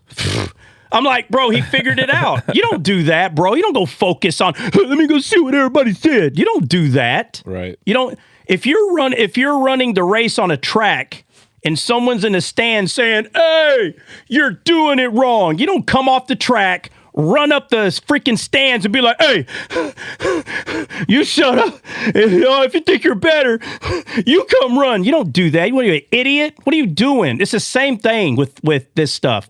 The comments that people are making, why in the world would you waste your time reading any of that junk? I don't read any of that. Now, if somebody is being vulgar and acting crazy, then, you know, that stuff needs to be deleted or whatever. But you don't sit there and waste your life worrying about what everybody else is saying, bro. Like, you don't do that.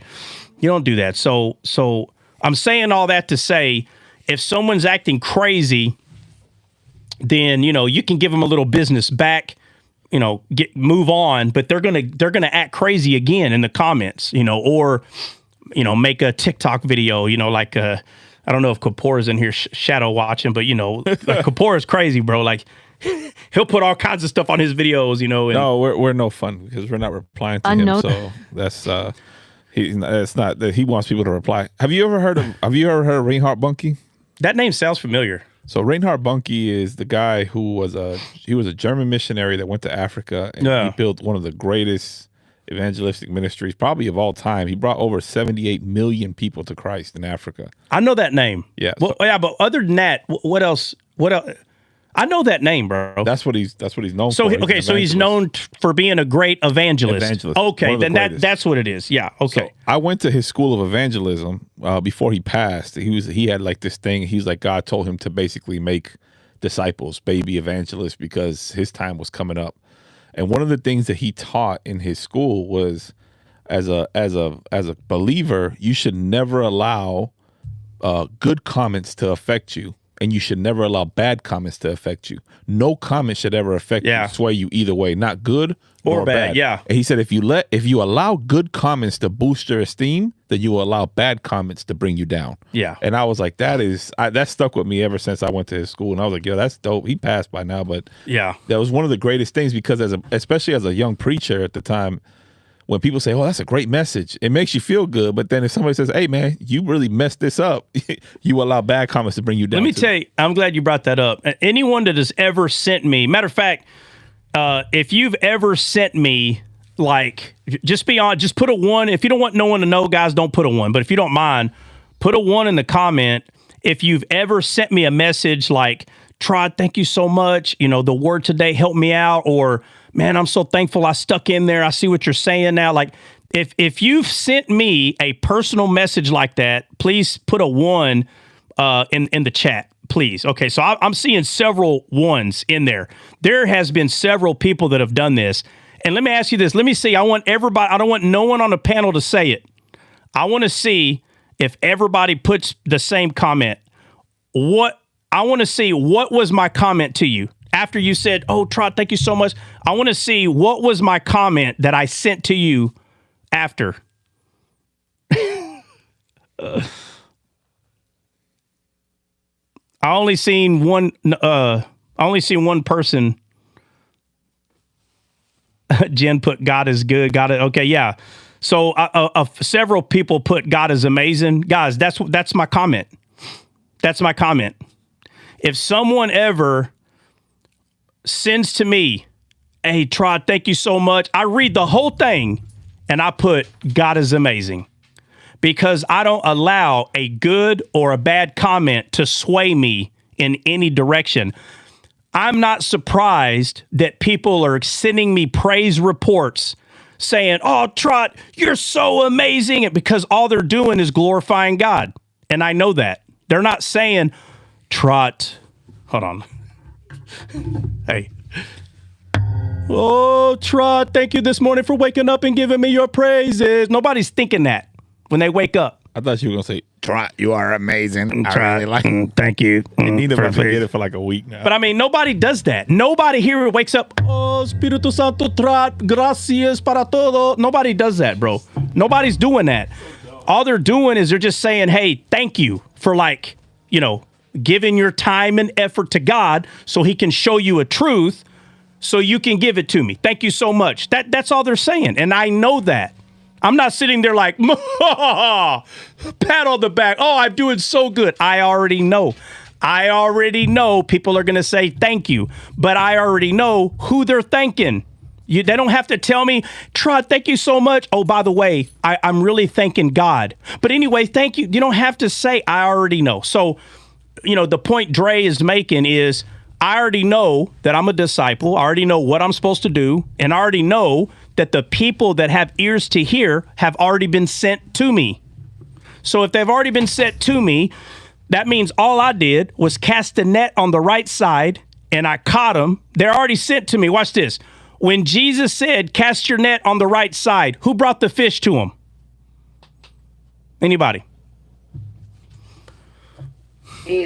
Jesus brought them.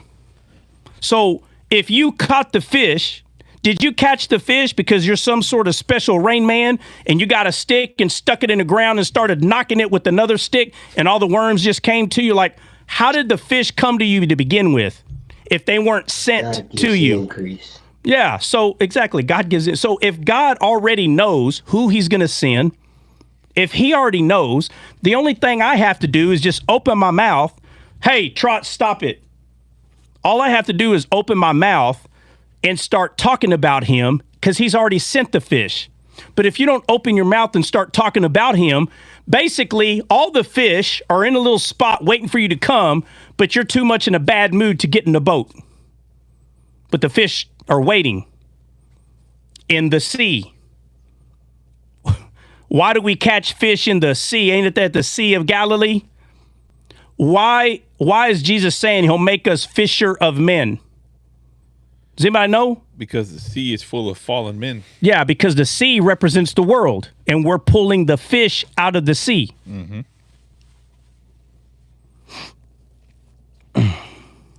Okay, so if I already know that Jesus is sending the fish, and the net is Jesus, which is the sling that David held, but the net is Jesus. And then when I cast the net, the arm of servitude is Jesus. And then I pull the net in, which the net did all the work. All I was doing was looking where to throw the net. So I throw the net, pull them up, and guess what? Now all the fish are out of the sea. But I'm catching them because they're already there to be caught. So when someone says, like if a fish said, "Thank you for pulling me out," how would Peter brag if one of those fish was to say, "Oh my God, thank you"? Do you think there was so many fish because God was trying to feed them fish? Do you think that's what that was about? Man, I can't catch no fish. Cast your net on the right side. And then it says they caught so many fish, the net was busting. Because the fish in the sea, people can't wait to get out. They just need someone to catch them. They don't know how to save themselves. People don't. They try. You can try all you want to. You can get in a big group and say, hey, if all of us just swim real fast to the shore, one of us is soon to spit out of there. No, if you spit yourself out, you'll die because you got yourself out. You did it. But if you let Jesus catch you, that's just him sending someone on the boat, the ship, from a different world, right? From a different world, and then pull you out of the sea. That's why in heaven it says there is no sea, because all of y'all been pulled out of it. The sea's in the fallen world. You've all been pulled out of it, right? If you've seen the new video that I made, which, by the way, thank you, Christian, for making that, toy trot thing, because it gave me a freaking brilliant idea. So obviously, I think I already told Christian thanks, but if not, I'm saying it again. Thank you. I seen those videos, but it didn't click in my head until I made one for Christian and was trying to poke fun back at Christian and kind of seeing how it worked. I was like, wait a minute, bro, this is amazing. I was like, I'm about to blow this up. And I know Dre's dying over here. It's like, oh man, why are you making all these toys? But, but God speaks to different people in different ways. And the more tools you have in your toolbox, you can reach more people, right? So there's people that can resonate, I guess, with those pictures that are there. But, if it wasn't for me trying to, figure out how that stupid thing works, I'm like, man, how the heck can I put Christian wearing a karate suit with a pink belt? And I put it in there, and I'm like, golly, the first thing that popped up, I'm like, bro, that is not what I said. I'm looking at my spelling, and I'm like, my grammar's fine. I'm like, yeah, and it just took me like, I don't know, at least 3 or 4 tries, and I'm like, oh, I get it. It just took me a few, but once I did it a few times, I was like, oh my God, you know what? Bro, I'm about to do something with this. What program do you use to make those? I don't even know. Chat GPT. Oh, okay. Yeah. But again, I'm saying all this because, Dre was talking about, if someone gives you a good comment or a bad comment, those comments don't matter. Like, I've had somebody literally in the past week or two, 100% get my phone number. They want to talk to me on the phone. I'm talking to them and they're like, man, it's time for you to move forward. And I said, yeah? What do you mean? There's like, me move forward, make a church. you know? And that's not the first person to say that. It's more than one, but you know, and it's because we, you know, all of us have this idea that we have to have like a church building, and it's not true. It's not true at all. We don't have to have a church building. There's nothing wrong with it. I tell people all the time, go to a church. You need to have a community. There's nothing wrong with that, man. Come on. You know, especially if you don't have a lot of family. I mean, I saw a TikTok video that said people around here really be having only 3 cousins. That's me. And it was the funniest thing because I literally have like 100 cousins. I'm not even kidding. If I could take Dre right now and go meet every one of them, he'd be like, bro, something wrong with y'all. Y'all got way huge. Family is huge. Bro, I literally have 2 cousins in America. Bro, I ain't lying. You can ask my brother right now. If I was to name every one of them, I really believe it's more than 100, to be honest. I'm just saying 100. Sheesh. Dead serious. And more than half of them had the same last name. More than half. And then the other one is broken down into like 2 or 3 other, because, you know, the girls got married to, you know, the guy, they kept the guy's last name. But my wife is like that, but I literally have my cousin Tony and my cousin Soymar. Outside of that, I don't have any cousins. Bro, now if you want to say how big my family is, I'm not, you can go ask I'm not even kidding. It's 100%, 1,000 people just in this Dallas area. My family. Holy smokes. I'm not kidding. 100%. So y'all just all stay here. Well, what's crazy is we have, I think I got some family in Florida and in California, I think, both. But the 90% of us are right here in the Dallas area. Wow. By the way, I meant to tell you this. I don't think I ever felt more American in my life till I landed in Dallas. Oh, wow, whatever. I was driving out of the airport, and literally as soon as you leave the airport, on both sides of the highway, I'm talking, they're not Garrison flags. These are 10 times bigger than Garrison. They're at the car lots, at the carports, and car lots. They're like ginormous. Oh, they're huge, bro. They're like 100 feet long, easy. And and it has like the American flag, the Texas flag, American flag. Oh yeah, on both sides. I was driving through that. I was like, I ain't never felt more American. Oh yeah, I feel safe in Texas. Yeah, boy, you feel like you America. That's right. I'm America, I boy. feel safe here, man. I was like, I really feel safe here. I don't get this feeling in California or I'm from Florida. I don't get. You better not have an American flag on you in California. Oh, you're getting your car. They're gonna spray. Oh yeah, you're out of there. Yeah. You're out of there. Yeah. But in Tejas. It's funny. I saw this video of this guy. I meant to tell you this too. This other guy, he was another Delta. He was a Delta guy, and apparently, some of the T group were reaching out to the FBI. Called him and was like, "Hey, we're just letting you know there is a T group that has put out, like, we've seen it. They're putting out. They're trying to figure out where you live." And he was like, "Oh, really?" He's from Texas. And he said, "No problem." He said, "Oh, man." And he says, "I've been waiting for this moment my whole life. Come to Texas?" So this guy called his buddy that works for Fox News, got on Fox News and said, "Hey, my name is such and such, and this is my address." He literally did this, bro. He's like, "Come to my house, please." Because they said they were going to unalive him and his family and all that stuff. They better not go over there. Yeah, that wouldn't be a good idea. He's like, I welcome you. This is my address. And he said his wife got so mad. She said she popped smoke and left. Like, you're crazy. I bet. Yeah. But, then again, it's a twofold thing, right? You could tell someone, "Come to my house." I bet you won't. It just depends on how many is coming. That's just a fact. Because if it's only 5 or 10, y'all are all out of there straight up. But if you bring a couple of hundred, y'all might, y'all might get them. Yeah. I'm not sure how many is going to be surviving. Make a great movie, though. I mean, the chance of you getting 100 guys to come into a Texas neighborhood, and man, it'll be a civil war. Now, in that mug. Yeah, that's what I'm saying. You might get in that house, right? But I mean, that's why he's saying, "Come, please," because what he has done already, he's done the math, and it's going to take 100 people. That's what it's going to take, because the first 10 to 20 of you are not even making it on the property, bro. Right. You're going to be, trust me, you're not. It's not going. There's going to be half of you hanging in trees. Okay, period. It's going to happen. And then all he needs is one. And let me just say this. I'm just saying. A person like that only needs one of you. And once you get that person screaming, the rest of you ain't coming. Okay? Let me just make that real clear. Right. That's all you got to do.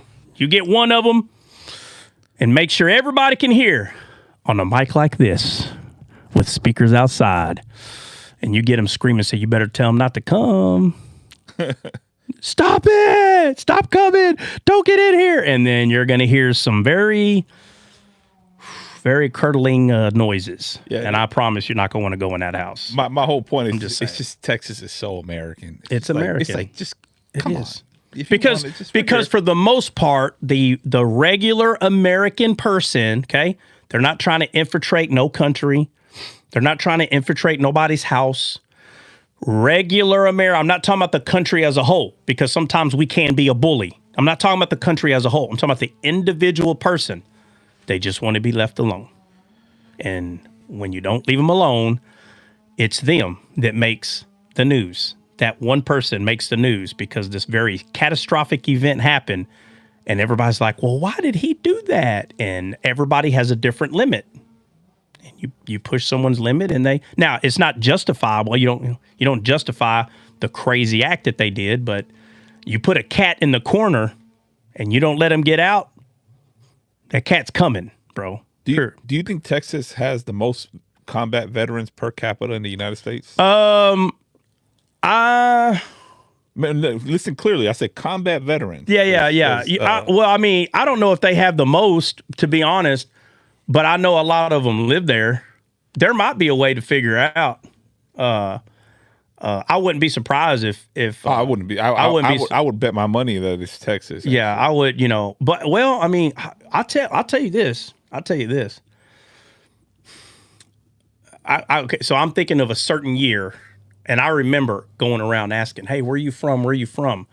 Do you know at one time at least 100 combat veterans? I'm not talking about anyone that just went overseas. No. Someone who saw combat, face to face, rifle to rifle, that kind of combat soldier, the one that's kicking the doors in, the boots on the ground, the freaking knuckle dragger. Okay, I asked at least 100 of them. It was a few companies, or it was 3 companies, so it was probably a couple of hundred people that was at least right there. And do you know, half of them were from California. I couldn't believe it. I know there's a lot of Marines from California. Half of them were from. Now, the other 50 were broken in. It was Oklahoma, Texas, Florida, Arkansas. It was like those guys. Mm-hmm. But half, and if it wasn't half, it was close, bro. It could have been 60-40, almost half, California. I was like, what are y'all doing here? Like, and they're like, what do you mean? I was like...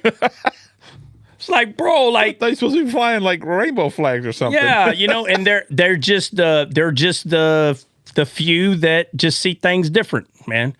I mean, California is huge too. Like it is big, bro. California is big. Yeah, it is big, and But all right, let me see. Top 3: Texas, California, Florida, based on the U.S. Census. Okay, so Mick said. That it's Texas, California, and Florida. I believe the California one 100%. I'm telling you, I did this poll a couple of times throughout my career, and the majority were from California. We're talking about guys that are kicking them doors in. I'm like, oh, why are there so many Californian guys? I mean, it is what it is. I'm talking about with all the people that I was around. Let's see.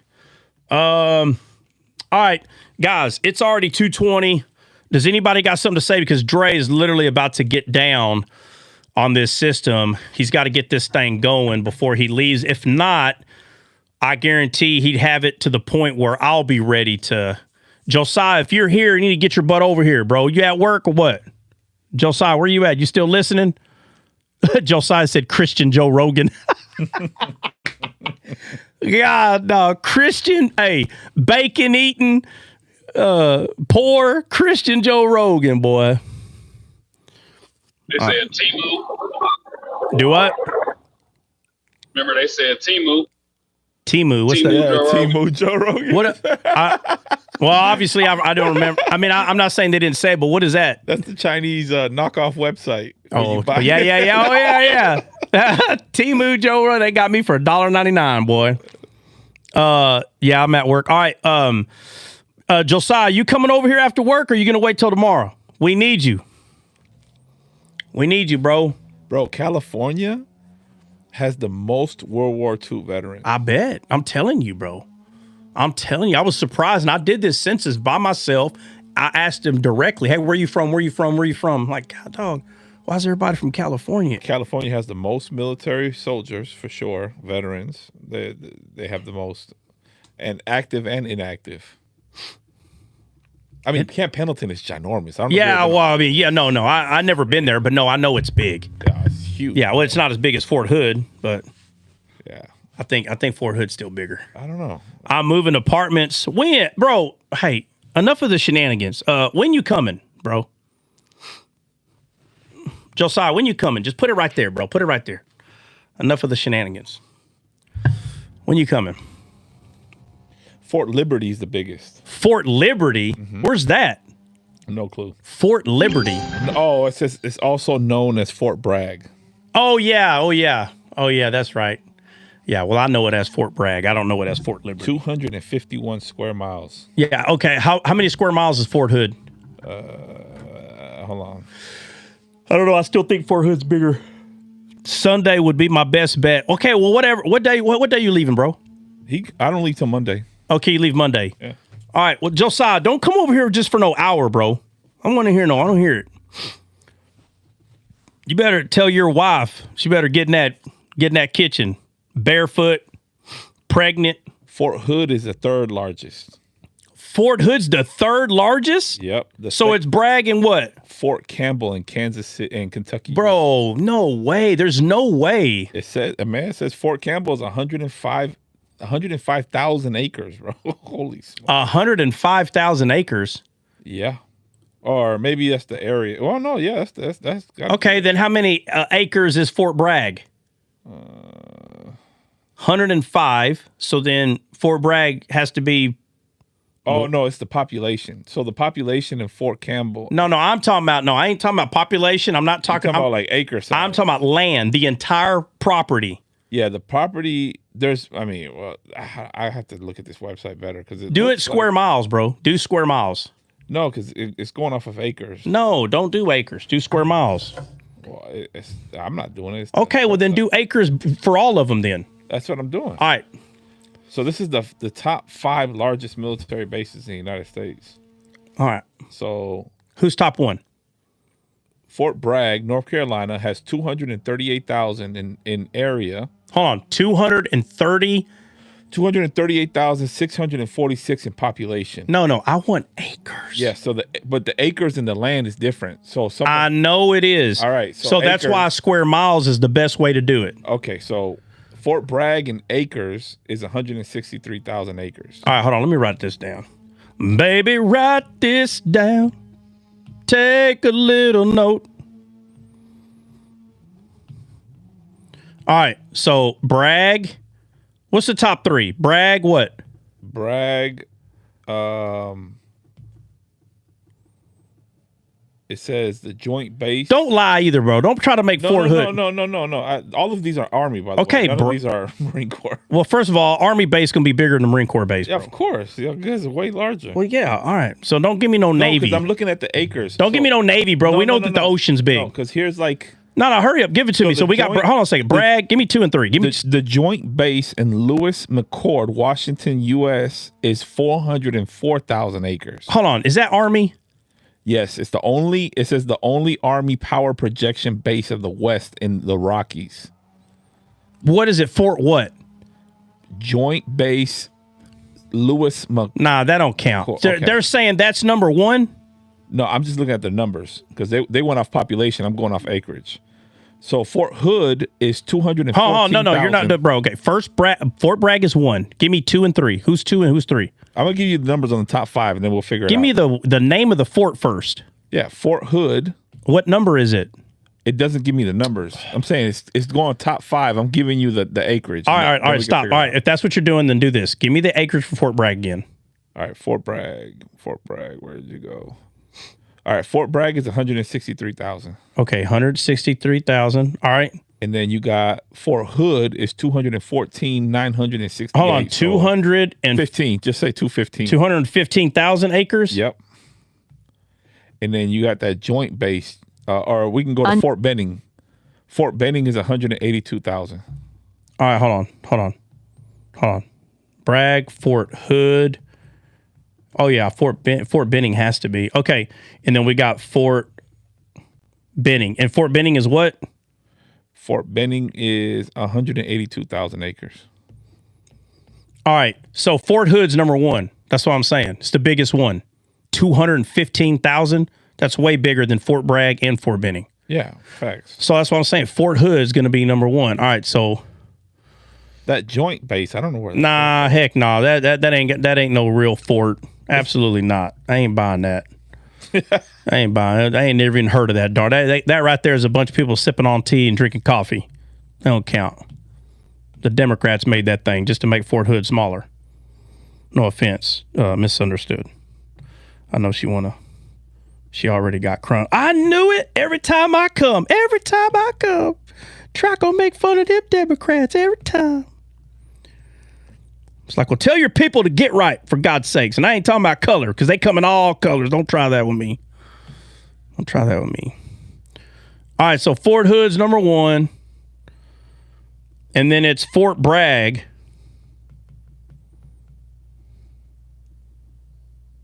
Because I'm the only one. What is that supposed to mean? No, you're not. Camp Pendleton is... This is what I don't understand. You're the only one that makes a fuss. Camp Pendleton, California. She's like, I'm going to take up for myself. Camp Pendleton is over 200 square miles, bro. Well, that's pretty big, though. That's huge. Square miles? Yeah. Some counties ain't even 200 square miles. I mean, when you go to, I've been to Pendleton, but I've never gone through all of Pendleton. It's too big. It's not possible. Because they do the amphibious landings. So an acre is approximately 40,000 square feet. That's an acre. Okay, it's like 42,000. So I'm just going to say 40,000. That's why I said approximate. It's approximately 40,000 square feet, 1 acre. So square miles. How many acres does it take to make 1 square mile? And then whatever that number is, divide that in there. I want to see how big Camp Pendleton is in square footage. Or maybe it tells you. Does it tell you?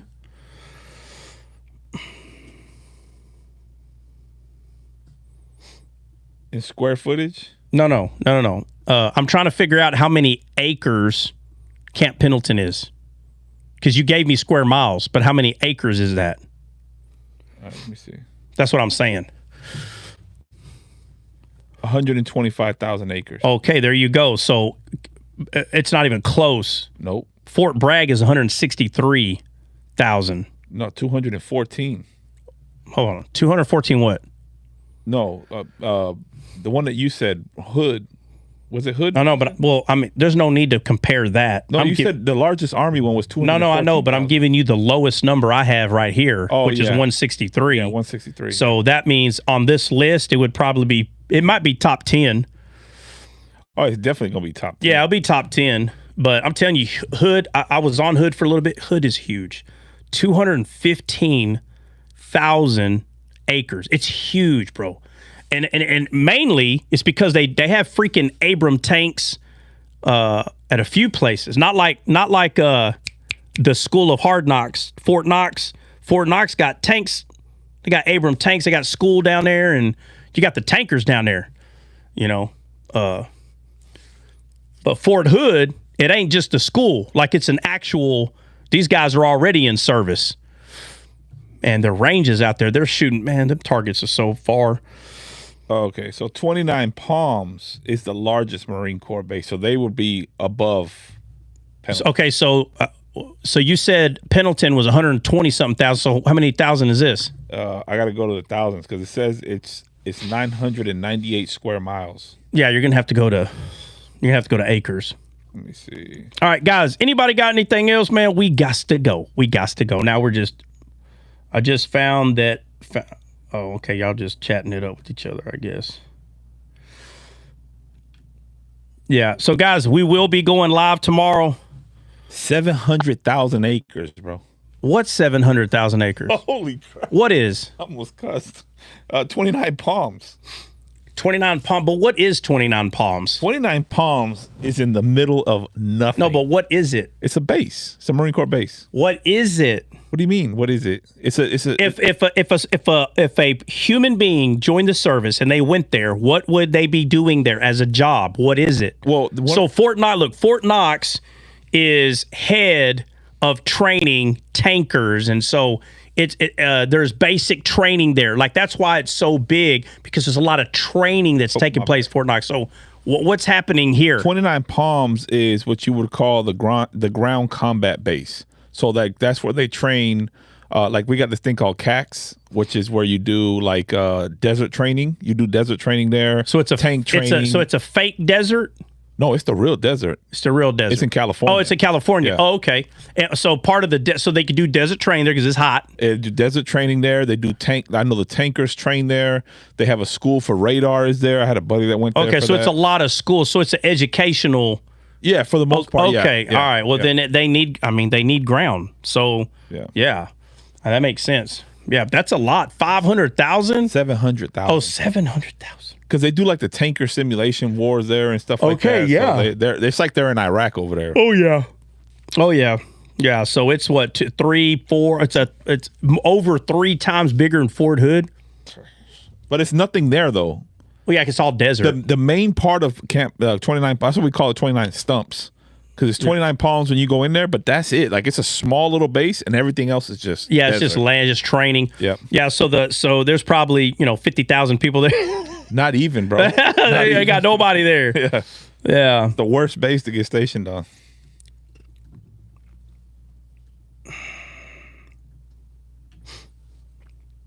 All right, guys. Hold on. No, that all of a sudden, Amazing and Mick want to come up. Oh, okay. Mick, what's up? I know Mick want to talk about the Army. What's up, Mick? No, it's actually Nellis, man. Nellis Air Force Base. Oh, that's an Air Force. Hey, Mick, they don't count, bro. Mick, I'm telling you, bro. No. I've been in. No. I've been. Hold on. I've been in it. Hold on. When you say, wait. Okay. I've been in a DFP, sitting in the dirt, and like 7 miles away from the AC-130 gunship, and them rounds hitting the ground 7-8 miles away. You can feel it. Yeah, I believe you, but it's Air Force Base. It don't count, bro. Oh, Listen. I believe. Listen. Hold on. Listen. I believe that you were sitting in an area where highly explosive equipment was around you.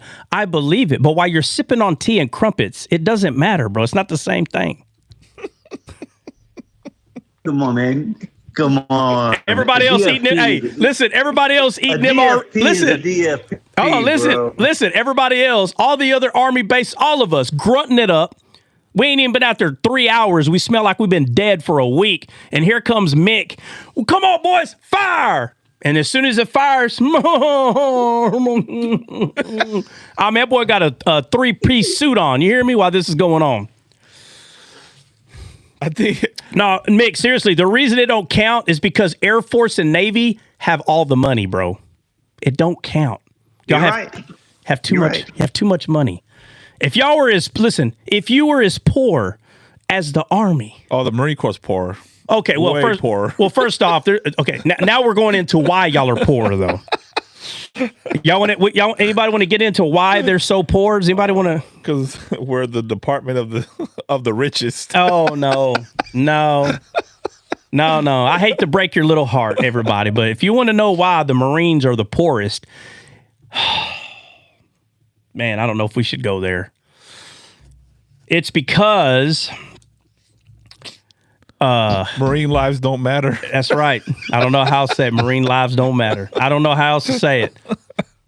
It's a little money that's spent on training them because they not coming back to the house. All right. That's a fact. So first thing that an Army Ranger steps on when he gets to the beachhead is a dead Marine. All right. So That's true though. So why would the military give them hundreds of thousands of equipment to carry, knowing they're going to get blown up? Redhead stepchildren of the DOD. Yeah, for real, of the DOD. Yep. Yeah. Yeah. I think mixed uniform had like built-in cooling system. Oh yeah. Yeah, matter of fact, they're invented like in 1930. That's where we got air conditioning from, but they didn't release it till 1960, 1970. Yeah. Oh yeah. He had AC. They had AC since they were babies. Yeah. Matter of fact, most Air Force people were they didn't even come from women. They're incubated like in this very like perfect dome, like in this big room, and they're just born with a 3-piece suit on. When they're in basic training, they got Mama San to iron the uniforms for them. Absolutely. Yeah, absolutely. It's interesting. Ain't that right, Mick? No, you guys are wrong. Mick's like, you know what? Just never mind, man. Just never mind. Born in formation. Born in formation, like Jesus putting people in rows, but he's putting it to feed them. They were put like that to be sent to be robots to the world. Mick walk in the chow hall like, no shrimp and lobster today? Yeah, that's right. What's going on around Where's here? the shrimp and lobster? Hey, who's in charge here? Surf and turf today. What's going on, guys? Air Force chow is better than any. I'll tell you that. We're not. This is what we're saying. I know. I did both. It's a fact. I did both, Army and Air Force, and by far same job in both. By far. Oh, it's a fact. Air Force. It's a fact. I went to MacDill in Florida, and I was like, wow. I was like, this is beautiful. Oh, let me tell you. Camp Liberty in Iraq. Okay, and I'm talking about 2002, 2003, like when it first became Camp Liberty, when we took over Saddam Hussein's palace right there, which is the Baghdad airport. They made a big chow hall out there. I was sucking on MREs for months, and they made this chow hall. And I walk in this chow hall, I'm like, bro. And I was like, who the heck? Like, how do I know? All I know is it's new. Well, they haven't put concertina wire around it. It was the Air Force chow hall. And they said, hey, come here. Hey, this is Air Force chow hall. Oh, excuse me. I'm at war. I'm just trying to get something to eat. Yeah, you need to go over there to your chow hall. Well, I already been to my chow hall. My chow hall sucked. So I like your chow hall. How come we can't come in here? So I didn't listen to what that person said. Matter of fact, he's the same rank as me. So I go in line and I just start grabbing food. What are you going to do? What are you going to do? You going to fight me? You going to fight me? I'll beat you up right here in front of all your privates. So I go in there and I'm grabbing. I tell all my guys, don't listen to nobody. I don't care. I said, if they grab you and throw you on the ground, then eat what you got right there. Other than that, I said, we're going to run in there. And hey, we ran in there. I'm telling you right now, like locusts in the Bible, we took every part of food they had up there, bro. It was only about 15 of us, maybe. I heard this. I don't know this to be true. Hold on, let me finish. Bad. So the next day, they already had those big, I don't know if you've seen them before, but you make barricades out of them. It's a fabric bag, and around it is like goat wire. It's real thick metal all the way around. They fill it up with sand. Yeah. But they had a whole border. You want to talk about not liking borders? But they had a whole border around their base overnight. We couldn't go in, so I had to somehow make friends with one of the guys that I did a couple of missions with. I made friends with him. He got me in there into this Air Force base, bro. Air Force base in the sand. They had volleyball. They had volleyball nets in there. Yeah. So I got a little card so I can go in there, eat at the chow hall, and work out in their gym. They had a better gym, better food. And every once in a while, someone would just kind of look at me like that. So, like, you look a little. Yeah, you do. You look angry. There ain't. You are way too buff to be in here. What are you doing in here? And so I had this lady say, hey, who gave you your card? And I remember the person told me, hey, if you ever ask who gave you your card, give them this name right here. Well, I had the name. So I tape it to the back of the card. I ain't forgetting this. So I say the name. Oh, Major so-and-so. Come here. Well, Major so-and-so was in this tent. I ain't never met Major so-and-so. Oh, Lord. So I said, I'm out of there. And I was like, man, I can run faster than this person. I'll just hop over there, go back over the border. I'll be all right. So I run over there, bro. I run over there. And, not run away, but in my head, I'm like, I'm going to go with whatever, man. So I'm like, whatever. So I go in there and I meet the major. And they go, oh. They say my name. Oh, you're number 22 on the list. I was like, 22 on the list? Yeah. 22 people I ain't met, but yet you got a card. It's like, oh man. I was like, ma'am, I could have swore we met. She said, no, I know everybody I give a card to. I know almost everybody that I give a card to, this and that. And I said, no, ma'am, I was right here. We used that machine. You were standing right there. I was trying to ask you a question. Now, I'm going to be honest. There was a person in there that I did ask a question to. They didn't answer me. They walked off. It was a lady. I can't prove it was her. And to be honest, I don't think it was, but I just said it was. Okay. I'm just being honest. And I said, what? Yes, ma'am. I said, I said, what other female works in here? And she goes, well, the only one would be so-and-so. So she goes and gets her. I'm like, oh, I'm out of there. I'm so out of there. So she goes over there. She's like, is this her? I said, oh, yeah. And I said, hey, do you remember me? And she goes, oh, yeah, I do. How are you? She goes, oh, so you thought I was her? No, I didn't. But I just said that. I mean, just being honest. And I said, ma'am, the guy told me that Major so-and-so was in charge. There was a female right there. You had your back to me. I was asking you questions. I ain't never seen you before. How would I know? She goes, well, I'll tell you right now, you just became number 1 on my list. And why do you come in this facility? I said, so I gave her another card. She was looking at it. I said, ma'am, I'm going to be honest. I could die tomorrow. So I figure I'm going to eat y'all's food and work out in y'all's gym until I do. That's what I said. She said, I'll tell you what. If you clean the gym, I'll let you keep your card. I said, I'll be there every morning. So I was there. I cleaned the crap out of that gym. I was in there all the time. So basically, she gave me a job, which I legally can have that card now. A job within a job. A job within a job. So in order for me to use their cute little gym. That's where you got the menorah within the menorah. The menorah within a menorah. I was like, golly, boy, I felt like a Hispanic trying to cross the border. Felt like I was illegal up in that mud, dude. Now, what I was going to say, I don't know this to be true, but I've heard this, that they actually had townhomes for Air Force guys overseas when they were stationed over townhomes. There. One of my buddies who was in the Air Force, he stayed. Oh, you're talking about in the city or in Kuwait, the town? In Kuwait. Oh yeah, no, townhomes. They did. They got security guards outside too. Wow. Oh yeah. That's I crazy. never saw one. I seen them. They got them. My buddy told me he stayed in one. And I was like, there's no way. Pink, what's up, Pink? Pink in the house. Pink, next time I come to your live and call you a loser, you better call me back out. Don't you just ignore me, hey, ma'am. We need to go eat at Pink's restaurant. Oh, yeah. Pink, what's you open today or what? hey, y'all open today? I need one of them super dogs, Pink. I saw them super dogs. Look good, boy. Hey, she ain't that away from us. So yeah. I'm sorry I didn't see it. Oh, I'm giving you a hard time. Hey, what's up? Y'all open today or what? It's open, but I'm out of... Listen, I'm getting tired of this, man. We're not going to be talking about you have a restaurant and you just got all the Julios working for. I need you in that kitchen, man, making that pie. You understand? Oh, yeah, she was making that peach pie. You saw that? Oh, I saw that. I was like, if I could double I would. Oh, that sucker looks so good, too. I ain't going to lie, dude. Man. Not gonna lie. I thought I was gonna get something. Me and Dre probably gonna stop by and get something to eat. Don't be stingy with the meat. If I order a single, I better get a triple. You hear me? I better get some meat up in that. They need an employee discount. Heck yeah. Man, you get military discount, Pink? Man, I get a pie. I get pie all the time. Matter of fact, we might have some pie left in the kitchen. Friends and family discount, that's fine. Man, look, friends and family discount, 5%. Veteran discount, 5%. That's 10% right there. We're good. We're good. I'll order an extra chili dog just because of the discount. How about that? We'll put the discount back into the business. No problem.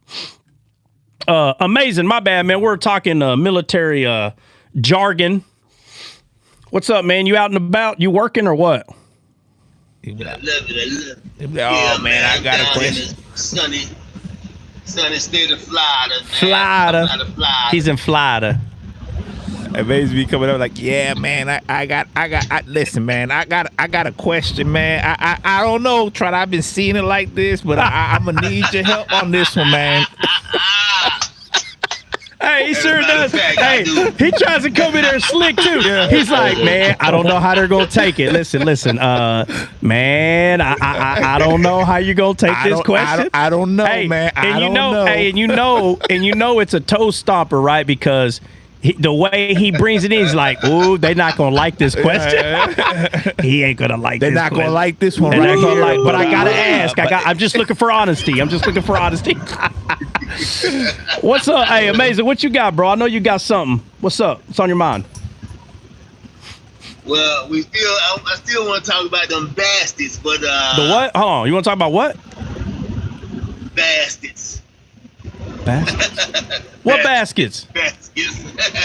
Oh yeah, Paul getting lowered in the basket. Oh yeah. Oh man, why, bro? What took you so long to get up here? We've been live for like 2.5 hours. I've been looking for you, man. I've been looking for you. I was here. No, I'm talking about. You was out there talking to George Strait, brother. You left it. They were talking about and everything for about 45 minutes, man. Oh my God. All right. Well, you know what? Listen, you're gonna have to come up and interrupt me. You're gonna have to come up and interrupt me. Okay. Yeah. So, all right, man. Look, because here we go again, bro. We're about to hop off. Okay, well, first off, let me say this, bro. First off, you come up here, we're already live for 2 hours, and you show up, bro. That's all I'm saying, bro. Hey, we going live tomorrow, though. Oh yeah. Hey, Amazing. I'm gonna be there. All right, we're going live tomorrow. I don't know the time yet, so nobody, don't even ask. I have no idea. I mean, obviously, we're going. Don't be crying on Discord. Yeah, don't be crying. It's going to be in the morning, but I don't know. Okay, so let me tell you this. We're shadow banned, so you may not get a notification. So if basically, guys, I mean, whoever comes live tomorrow, and Amazing, if I can get you, I'll send an invite. I'm gonna need people to send them an invite, okay, or something, because I don't know exactly what time we're going, because there's a lot of work we got to do in the podcast room right here. So. But so tomorrow, Amazing, come tomorrow so we can go over, and I'm going to write down right here that Amazing wants to talk about. But it's something else, man. I was laid back. I was contemplating, meditating, and revelation popped into my head. Oh my gosh, man! Listen. Man, it's like I was on the Isle of Patmos, man. And he said, "Come up hither, man." All right. And I got questions, brother. All right. I got questions. All right. Give me the verse. Let me ask you this. Hold on. Give me the verse. Hold on. Give me the verse so I can write it down. Give me the address. I'm just telling you the question. Okay. Why the world did Satan approach Eve? Why did Satan approach Eve? That's the question. Now, what does that got to do with Book of Revelation? Oh my goodness, man! Like, why would you? Why would mark of the beast? Oh, the mark of the beast. Okay. Yeah.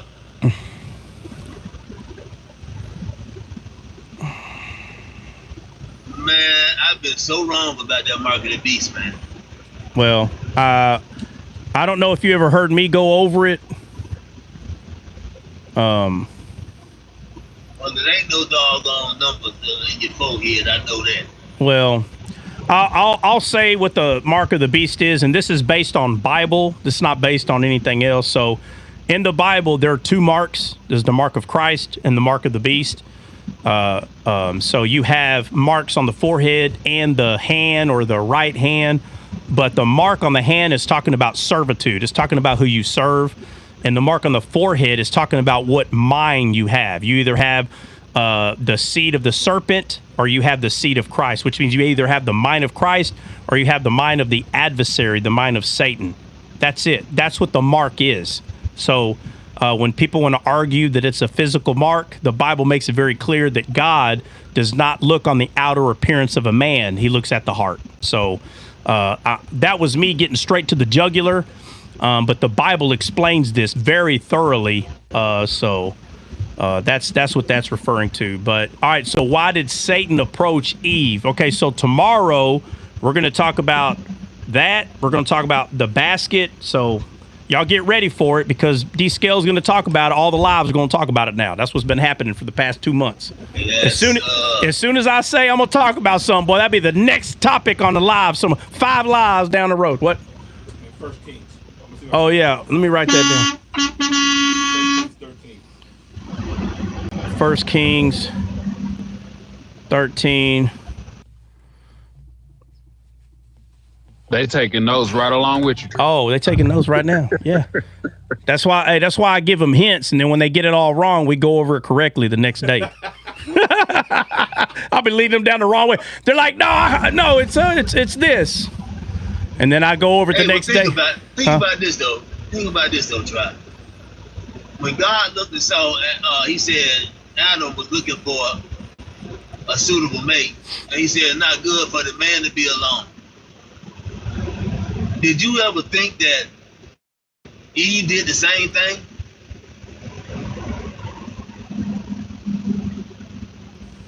I'm sorry. Like her hey, saying, I'm sorry.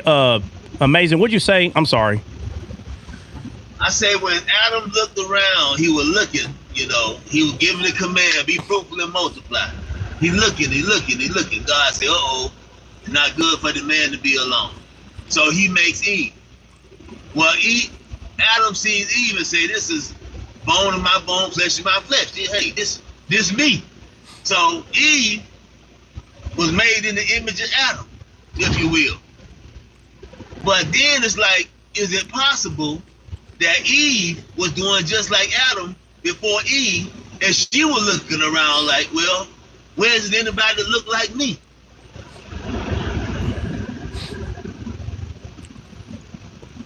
Well, she knew. You know what I just? Yeah, but she knew she came from Adam, though. So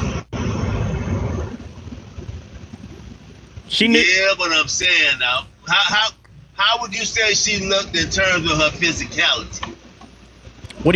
How she looked at her physicality? What do you mean? Yeah. I don't understand what you mean by that. Male, female.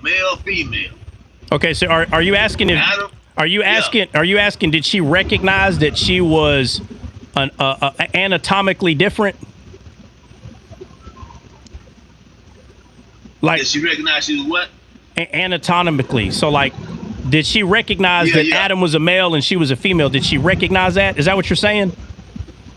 Yeah. Well, she did recognize. She did recognize that they were different, but yet the same.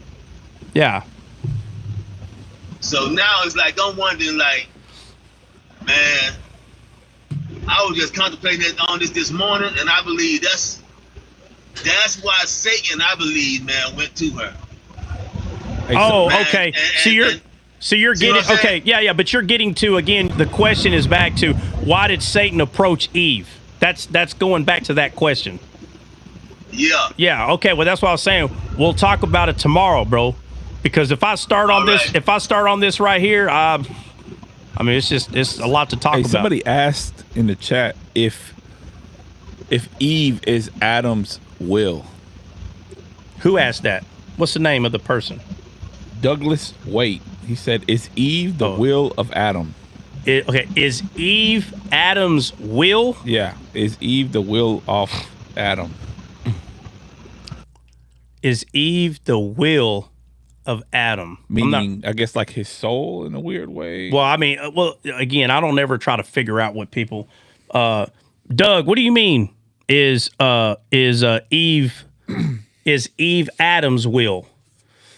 Eve 100% is God's will. 100%, it's God's will. So now, if you're saying, like, did Adam have thoughts of I feel alone or something like that? Is that what you're getting at, or what? Because they're both Adam, right? Adam meaning mankind. So they're both mankind, and obviously, Adam was made first, and then so are you saying, like, Adam willed Eve to be there? Is that I